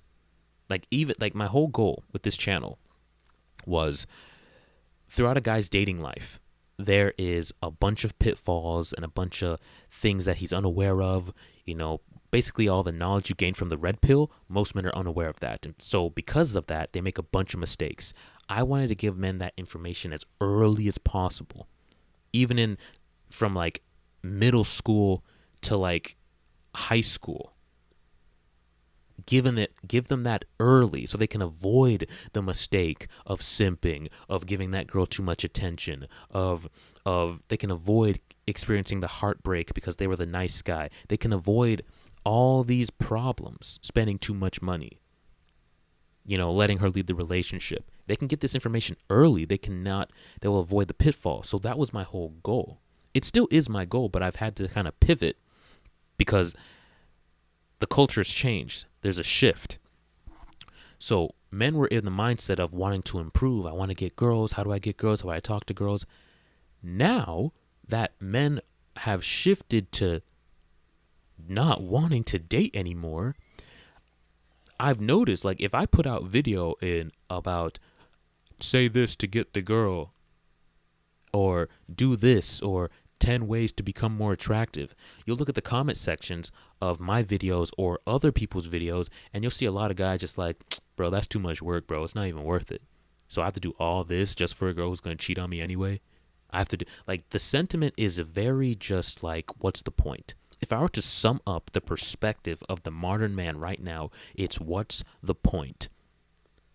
No matter what I do, no matter how rich I am, no matter how much money I have, no matter how much status I have, it's ultimately going to fail because the woman's going to leave. She's going to cheat. She's going to find a guy who's better, or she's going to find a guy. She's always going to be having all these options. Even if I marry her, within 7 to 10 years, she's going to divorce me. So, like, what's the point? So to try to give men information on, hey, here's how you be more attractive to women, they don't care. They don't care anymore. So what I've seen a lot of content creators do is pivot to more just teaching men how they can find peace in their solitude, how they can focus on themselves, still self-improve. Don't be a loser just, in the basement just playing video games and jerking off, but still self-improve. Be alone until you find a woman of quality. Don't just be out here dating for the sake of dating. You do your thing. If a woman comes into your life, you decide if you want her to stay or not. That's been the trying to sell. Dudes are not trying to find ways to get men interested in approaching again. That's the major thing. How to get a man to notice me. How to get a man to look at you. How to get a man to notice. Where are the locations to find men? Do we go to Home Depot? Do we go to Sam's Club? Do we go to the auto section of Walmart? The auto parts section? That's the content. If you don't believe me, look on TikTok. It's like, do women need to have confidence in game to approach other women? It's so much more balanced, but it's like, when you start to look at same-sex couples and how that dynamic works, it's like when women date women, who's responsible for paying all the bills? But as soon as a man is involved, now he's got to do all the work. Why? Because he's got to follow the masculine script. Mm-hmm. That's anything women don't want to do is labeled masculinity. So it's a way for femininity. So femininity is almost an excuse for women to avoid accountability. Hear that all the time. Women say, "I want a strong masculine man to put me in my feminine." It basically just does a man need a soft feminine woman to put him in his masculine? You know what I mean? It's like for women, femininity is conditional. For men, masculine. Like it's a woman's prerogative to change her mind, but it's a man's duty to be consistent. Mm-hmm. So it's just all about that's so good. It's a woman's prerogative to change her mind. It's a man's duty to be consistent. That is so true. A woman can, if she wants to be feminine and traditional, she can, but she can change it. And she still should be considered a good woman, right? Her value as a woman doesn't diminish whether or not she decides to adhere to traditional values or not. But if a man deviates from his traditional role, his value in the eyes of society plummets. It's true. Women can change their mind at any time, go down whatever path, embody whatever lifestyle or live whatever lifestyle they want to. Men, we're like held to a very strict standard. Men are held to a standard. We all talk about the female entitlement problem. Women are entitled. Well, how do you address women's sense of entitlement without first addressing men's sense of obligation? People will say that, well, it's all natural and, masculinity is a natural process. Well, then why are men shamed to be sculpted that way? Do we have to shame birds on how to fly? There might be a degree of that's natural, but I think that masculinity is almost being hijacked and it's kind of being defined as, you've got to check all these boxes. And I think that, it wasn't always this way throughout history. And so, we have to kind of compare how we got to, where we are currently in the dating market. So what do you think is different today than, what part do you mean it wasn't this way for all of history? Because wouldn't you say for most of history, men, were the head of their household, they did provide to some extent? I know there was the dowry that women brought, but it came from her dad, not her. Right. Okay, let's go back to maybe the 1970s. I wasn't necessarily alive then, but I'm saying if you talk about, back then it was, make love, not war. Mm-hmm. I think that we were kind of a little bit more headed towards equality back then, where you had women actually marching for, men being sent off to die in war. Oh, so, I see. And now today it's you're not a real man if you don't fight in war. Okay. Not only that, but I mean, look at the male deletion rate, right? And it's okay, so why aren't women marching for those lives today? Yeah, you didn't they do a million man march? Yeah, because feminists will talk about equality and they care about men too and they care about men's rights. No, they don't. All the things that would actually benefit men, like the family court laws changing, custody laws changing, mandatory paternity tests being implemented, um, I would say child support. You know, I've heard it said, and I've thought about this as well. You know, putting child support on a credit card that could be monitored by the husband and the state, so they can see what the mother is actually using the funds for. They don't want to do that. Why? Because they want the woman to be able to buy Birkin bags with the child support check from the father. They want the woman to be able to buy high heel shoes and live a fancy life instead of actually using the money for the kids. All these different things that would actually benefit men and actually benefit society and children, right? They don't care. They're not marching for these things. You never hear them advocate for these things in their speeches. They don't care. The only thing women ever bring up to try to show this is their idea of showing that they care about men too. I want men to be able to feelings and that they have to keep it bottled up, and I just want a society where men can be more emotional. That's their idea of caring about men's issues. Men being more emotional. It's never anything of substance. It's never anything that's actually going to affect men's day-to-day life in a positive way. It's always just, I think men should be able to be more emotional if they want to. Bro, how the heck is that going to help anybody, bro? Like, we actually need real, like, laws changed and pointless things that aren't going to actually help people in their daily lives. A while ago. You're talking about like in the 90s? Yeah, I think that I know. That's what I was thinking. Like it was in the night, like no time recently. Yeah, I don't think that. I think that was more due to police brutality and and racism and stuff like that. I think it had more to do with that than it had to do with just kind of like Oh, really? As far as I remember, I think it had something to do with like the Rodney King. Oh, I totally thought it was for men. I don't know. I wasn't. Do forensic investigations on what happened in the past and how it correlates in a modern context. Yeah, and that's the tough thing. Women are so good at rewriting history too. Absolutely. So you have to like sift through so many historical documents to even find I just had This Is Shaw on the channel, and he was talking about the dowry in depth. Yeah. And I couldn't believe, like, why don't conservatives talk about that? Yeah, I mean, exactly. And so just more people should ask, like, what is a dowry? And I just did an episode on this, inspired kind of like by what he was talking about. He actually did a fantastic conversation with Paul Elam about this, bringing this up. And so it's like, okay, when you think about it, some of the most masculine men throughout history, like, Julius Caesar and King Henry VIII, they took dowries. And yet today we're being told that you're not a real man unless you pay 100% of the bills to put the woman in her feminine.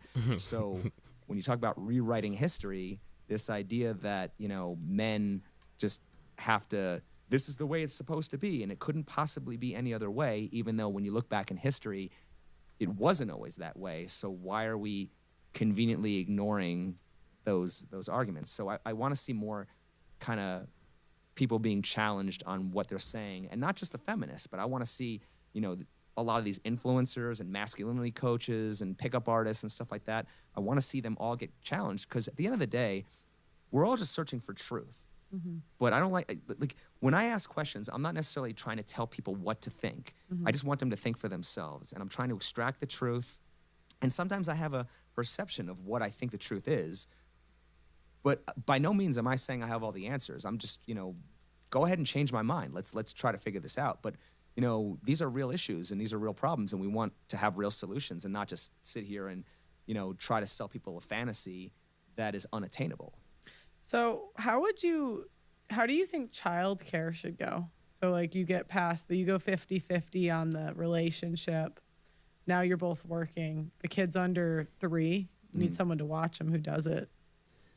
Well, I mean, I know there's with the tender years doctrine, and people typically go to the idea that women are better. I don't think that. So. Well, I mean, obviously, if women are having abortions and stuff, I mean, do they really? I'm just curious, because you were saying you'd like to see some of the masculine duties be challenged, and so I was just curious how you would see the young years of a kid going. I think, I think that men can be good fathers if, it really just comes down to who has the opportunity to be to who has the opportunity to be present, who wants to be present, and who wants to have a strong connection. It has to be the mother. And not doesn't have to be. In most cases, if there's two parents, it needs to be the mother. Not because the man can't do it. I mean, we have evidence, literally like proof, data that says men can do it on their own and they do far better than single mothers. But when it comes to the who is raising the kid at home, I would say it needs to be the mom, because stepping outside the dynamic where the mom, is the primary caretaker in the house and the dad goes to work, when you step out of that dynamic, everything kind of crumbles, because the woman, if the man is staying at home raising the kids, she's going to emasculate him. She's not going to respect him.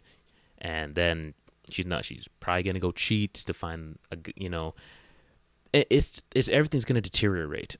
So it has to stay in the way that can generate attraction, because the attraction is what's going to keep the family actually together. And the attraction is the man going out and working, or at least doing the majority of the work, and the woman being the caretaker at home. That's going to keep her looking up to him. That's going to keep her attracted to him as the provider, and keep that respect level there.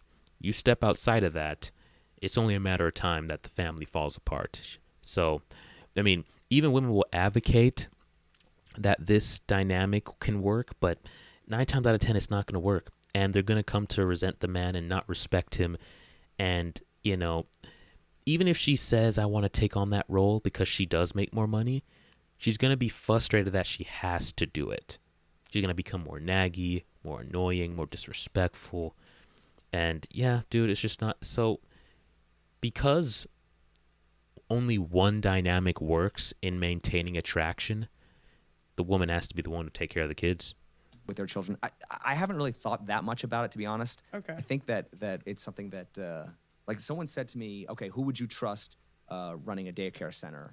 A bunch of women or a bunch of men, right? And automatically, most people assume that, I would leave my child with a bunch of women instead of a bunch of men, Yeah, abuse stats. Like women are more violent towards kids.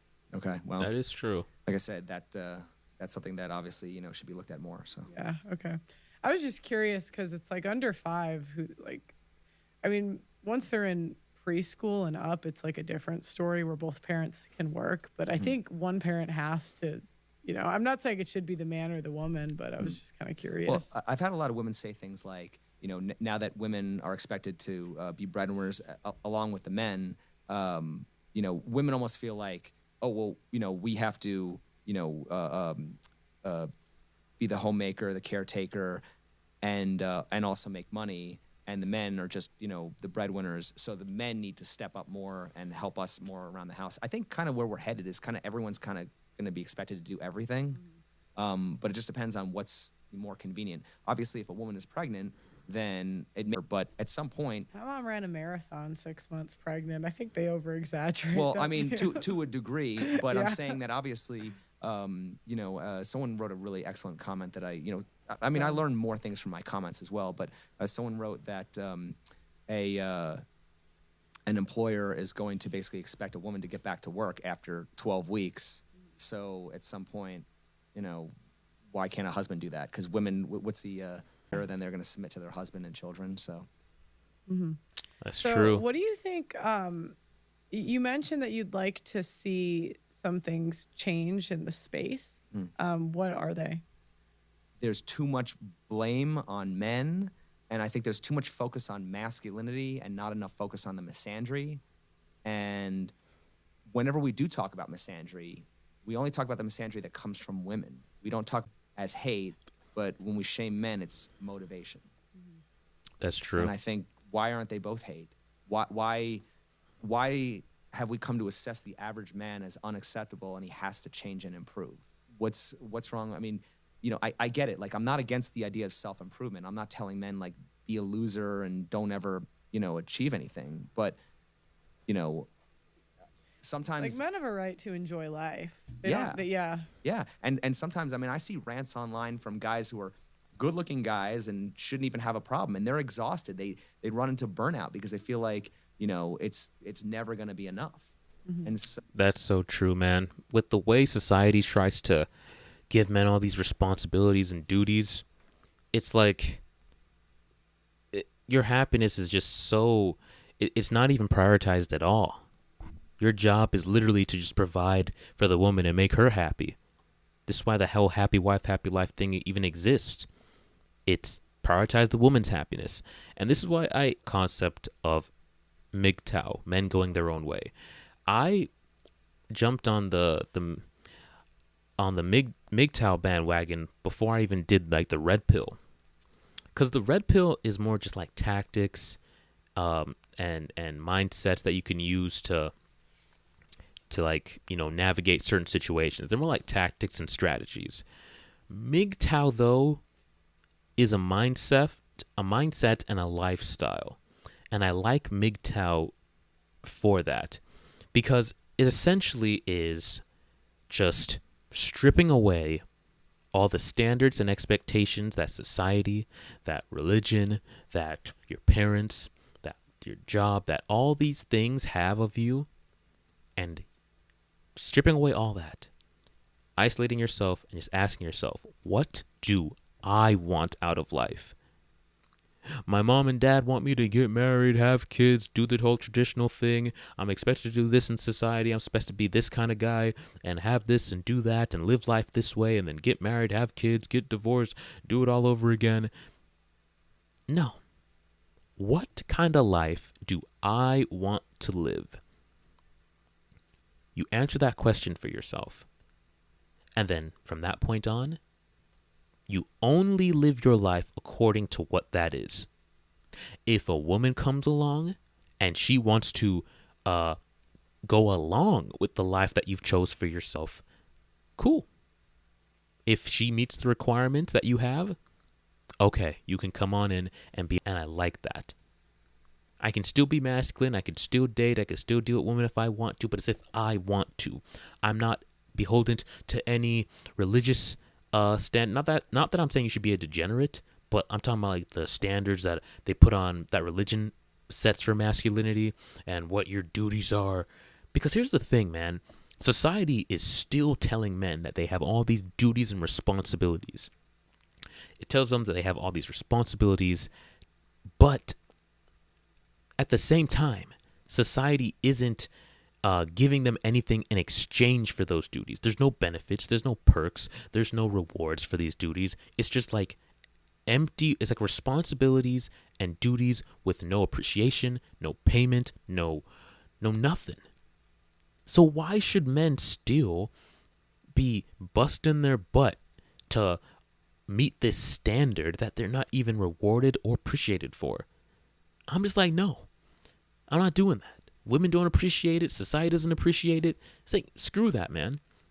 You have one life to live. And this idea that you need to constrain yourself to this one path that isn't even appreciated anymore, and then forego your happiness to uphold this traditional idea of masculinity that people just want you want to do. How do you want to live your life? Do that. That's it. That's it. That is all. You are not beholden to any old-fashioned, traditional things. I hold on to traditional values because, but the only reason I hold on to them and I implement them in my life, in my relationships, is because I have an expectation that the woman I'm providing these things for is going to reciprocate. I have an expectation, not a hope, not a belief, an expectation, and she knows that. The second she stops is the second I stop. I will never give the benefits of my protection, my provisioning, my care, my masculine. I'm never giving that up for free. I'm not just going to do these duties for nothing in return. And that's these trad cons and religious people like to push onto you, and even some feminists. You should just do these things and embody these characteristics just because, whether or not you're getting any payoff for it or yes or no. I 1000% disagree with that. You need to get rewarded. You need to have appreciation for all that you do and all that you are. And if you're going to embody these responsibilities that come with masculinity, you better be getting something out of it. Otherwise, what's the point? You're just living your life essentially by somebody else's rules. They say you need to be this way, so I'm going to be that way. Why? What do I get out of it? We know what they're getting out of it. They're getting your protection. They're getting your money. They're getting your security. They're getting you to go sign up for the military. They're getting you to go work these crazy, ridiculous dead-end jobs. They're exploiting your masculinity for their own gain, while, just like Tommy Lauren in that one interview, shaming men that should they even ask for anything in return for what they give, that's inherently not masculine. No, wrong. You deserve something in return. You absolutely deserve something in return for your masculinity. So just don't just give this up for free, bro. Stop playing by other people's rules. MGTOW is so freeing. It's so freeing. It's just do and live the life that you want to as a man. Not according to your parents, not according to society, not according to religion. Not that I'm saying you shouldn't be religious. You should, if you're so inclined. I think there's a lot of value there. But there better be a reward. There better be appreciation. So, and the other thing is, it's like there's this idea that just because, you know, men are appreciated, somehow that validates a lot of the sacrifices that men are expected to make. But they're not appreciated. Now more than ever, they're not appreciated. You see men all over TikTok complaining that, man, I did all this in my relationship. When you see these divorced men in the comment section, and even men in relationships who are currently have a girlfriend or a wife, and they're just, man, always trying to make her happy, and I just never got the slightest amount of appreciation. So no, they're not being appreciated. And I think that, you know, we can't just like why would women appreciate the sacrifices that men make if they're just going to continue making those sacrifices? Exactly. So I think that either women have to have a duty or neither one of them have to have a duty or something like that. But it's the double standards in our society that what's interesting is it's like, well, why does the manosphere complain about double standards, but then just say, well, men and women are different? Well, then, so are you saying double standards are okay? So there's a lot of contradictions I see in the manosphere that I'd like to challenge them on. But then if I call out the manosphere for some inconsistencies, then they're going to label me a feminist and say, I'm clearly not a feminist. Have you done a back and forth with Myron ever? Have you ever like done a debate? Not really. I would love to. I think he'd maybe do it. I would love to watch it just as a viewer, because I know he does a lot with his call-in shows where he tells them to like I watched this one, and this is not me throwing shot at him. I like Myron. He's a good guy, but I saw him like do a call-in show where, what was it? He had a couple on the show, and they both made money. And he basically told, like, the girl was a little bit ahead in her career because she was like military or something. Okay. And he was telling the guy that he wasn't doing enough. But I was looking at her, I'm like, she's fat. Yeah. Like, you like, I was like, I'm like, she's got to get on the tread. You know what I mean? Yeah. Before we're gonna say she deserves like, do you know what I mean? I'm like, she's got to be in shape to at least like. Well, that's the thing when you're talking about all the expectations placed on men. You know, you gotta be jacked and you gotta be 6 feet tall. Like eat less. Yeah, we don't even have to work out. We just have to eat less. Right? Is it harder to grow muscles or just not overeat? Yeah. Or is it harder to lose weight or gain height? You know what I mean? Yeah. So there are things that men are shamed for that we can't even control. Women have more control over the things that, you know, that we shame them for. I mean, obviously, when it comes to like men being shamed for being incels and women being shamed for being sluts, women control their body count way more than most men do because women are the control. If you call a man an incel, it's much harder to get sex than it is for you to just close your legs. Like, you could have just closed your legs. So if you're much worse than being an incel, because that man actually has to like do something, take action, and do a lot of personal like growth and work on himself to get to that point where he can get sex. You always had access to sex. You just had to keep your leg closed. And you couldn't even do that. So yeah, it's much worse.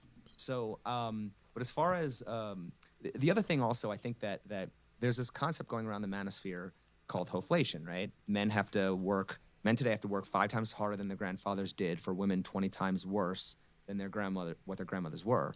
Facts. And yet, if we're Big facts. telling men that women have these delusional expectations, now go out and the very hoflation problem that we're complaining about. We are. Definitely I are. just think there's always going to be guys that are like, that's my only choice. Do you know what I mean? I'm not saying they should or they shouldn't. I'm Right. really not here to tell guys how to date.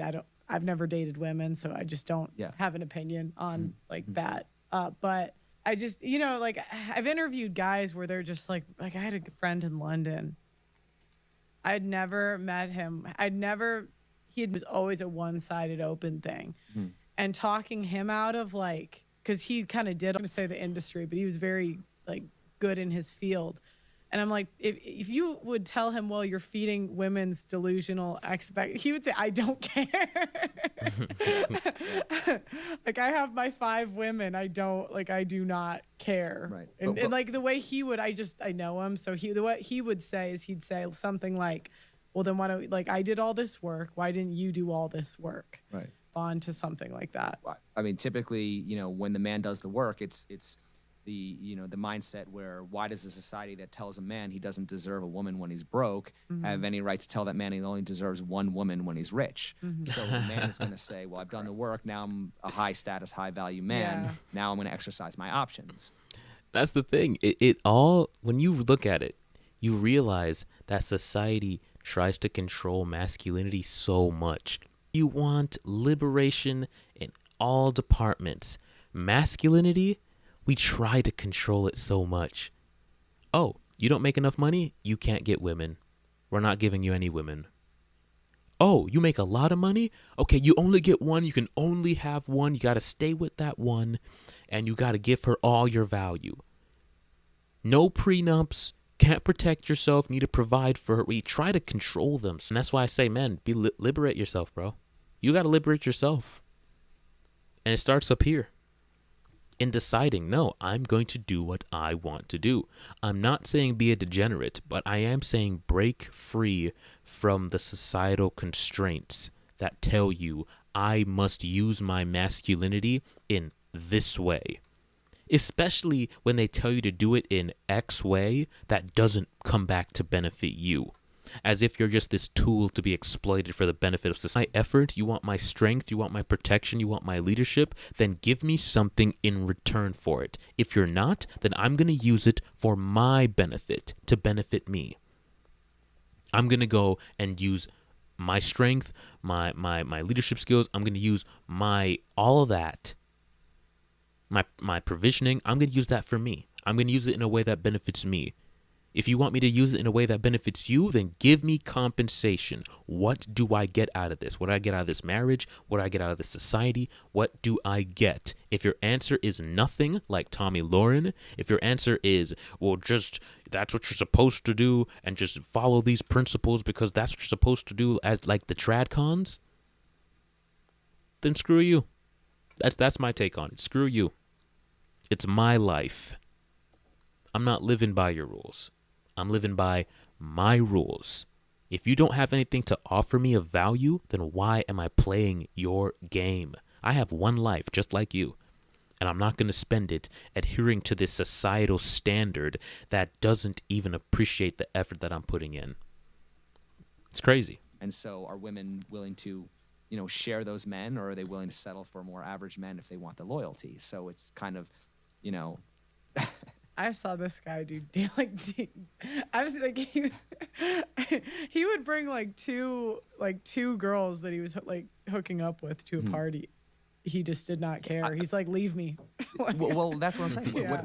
I think that modern women today are almost like concert groupies. They just want to be with a rock star, or they want to be, they want to be that trophy, that arm candy and stuff. I will say though, I used to think the money mattered more to women than it does. I've seen a lot of women from the show just sleep with like guys in certain positions. Like they really like bartenders. Like, aren't club promoters broke? And they're always they'll go for a broke Chad, basically, someone who's just a good, or just in the right like comedians. They're kind of like, a lot of them aren't like super good looking, but they're funny. Yeah. Yeah. I was wondering about that also. It's kind of like when you look at like, the sexiest men alive, we're famous comedians on there and stuff, or, I don't know. But, obviously they've always said that, women love men who make them laugh. So. This reminds me of something I saw where it was like this guy was at a party and he was getting no attention from women. And he was like, screw this. So he went and got his guitar and came back. Yeah. But I mean, yeah. And I'm not saying it's right, but I'm like, the guys that like figure out a cheat code, I'm like, you're not going to talk them out. It does work, by the way. I play the bass guitar. I would take videos or just pictures of me with my guitar and use them in my dating profile. Bro, it works. Women like a guy who can play music, can play an instrument. But I mean, but then you talk to these guys who are like passport bros, and they go overseas, and then what I call passport bros is almost like it's a shortcut to becoming a high value man, because your average man is already kind of considered a high value man in the eyes of foreign women. He's already good enough. Yeah. And so I think that that's why you hear these stories about guys going to Thailand, and then they'll get all these matches on a dating app, and then women will drive 2, 3, 4 hours to come see you and drive you around and take you around and stuff. So it's kind of like that role reversal. Going back to what I was saying about the some of the issues I have with the manosphere, I kind of believe that a lot of the advice or the prescriptions, even though we're told that Red Pill doesn't give prescriptions, but I think it does. Be a passport bro, or work on yourself. But work on yourself for you, but don't do it for women, do it for you, even though we're not shaming the MGTOWs who aren't even playing the game. It's like, I think a lot of it's just coping. It's not, it's basically just saying this is what we're kind of stuck dealing with.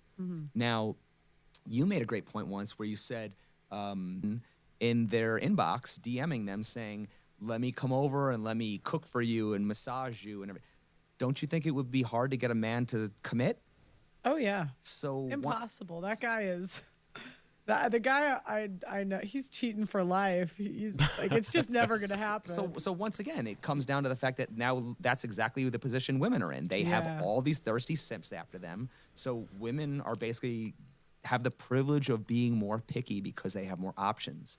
So, men would probably do a lot of the same things if they had the options as well. I think the problem is the game is so rigged to one side that we just don't have the ability to have any bargaining power. I think that our bargaining chips have been taken away from us.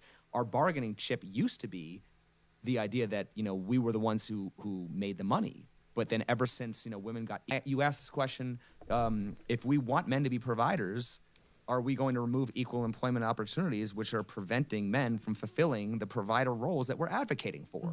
So, women want to have their cake and eat it too, while men can't have a cake or even eat one. So we have to look at what's going on culturally and within the laws. And I think, we're identifying the symptoms.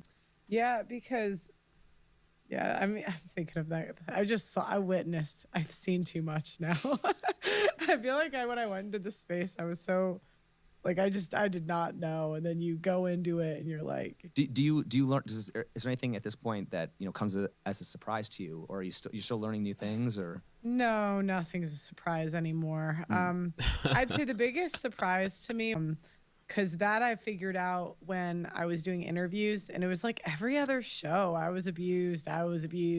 And then guys, like you were saying, like people put in the chat, like questions to ask that I never would have thought, because when a girl's crying or like telling a really sob story, like about her abuse, your first instinct is not to say, well, did you file a police report? Did you do this? Did you do that? Yeah. That's not your. Yeah. Start questioning her. Yeah, I think I'm like, can't you see she's crying? You're a monster. What do you mean? Are you asking her these questions? Like, we're supposed to believe her, especially if she's crying.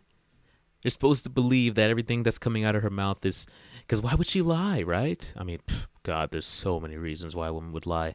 It's like, bro, I could think of millions of reasons why a woman would lie. But it's like we're expected to believe them. You can't question them. Well, did you really do that? Is that really what happened? It's like you're looked at as the butthole. You're like the a-hole. If if you start questioning them. But we all know they lie. We date women. We've been in relationships with women. We know they lie. They're very deceitful. You know how many videos are on the internet of women lying to the police? Literally, you'll have the guy recording there. She's unaware of it. She's saying, I'm going to tell them that I'm going to call the police and tell them you hit me. So, yeah, but I didn't. Yeah, but they're not going to believe you. You think they're going to believe you or they're going to believe me? Bro, it happens all the time. I also seen the video clips of the woman going into the other room, not knowing that the man is recording her, and slapping herself, hitting herself, so that she can look abused and banged up before the cops get there. There's videos on the internet of this, bro.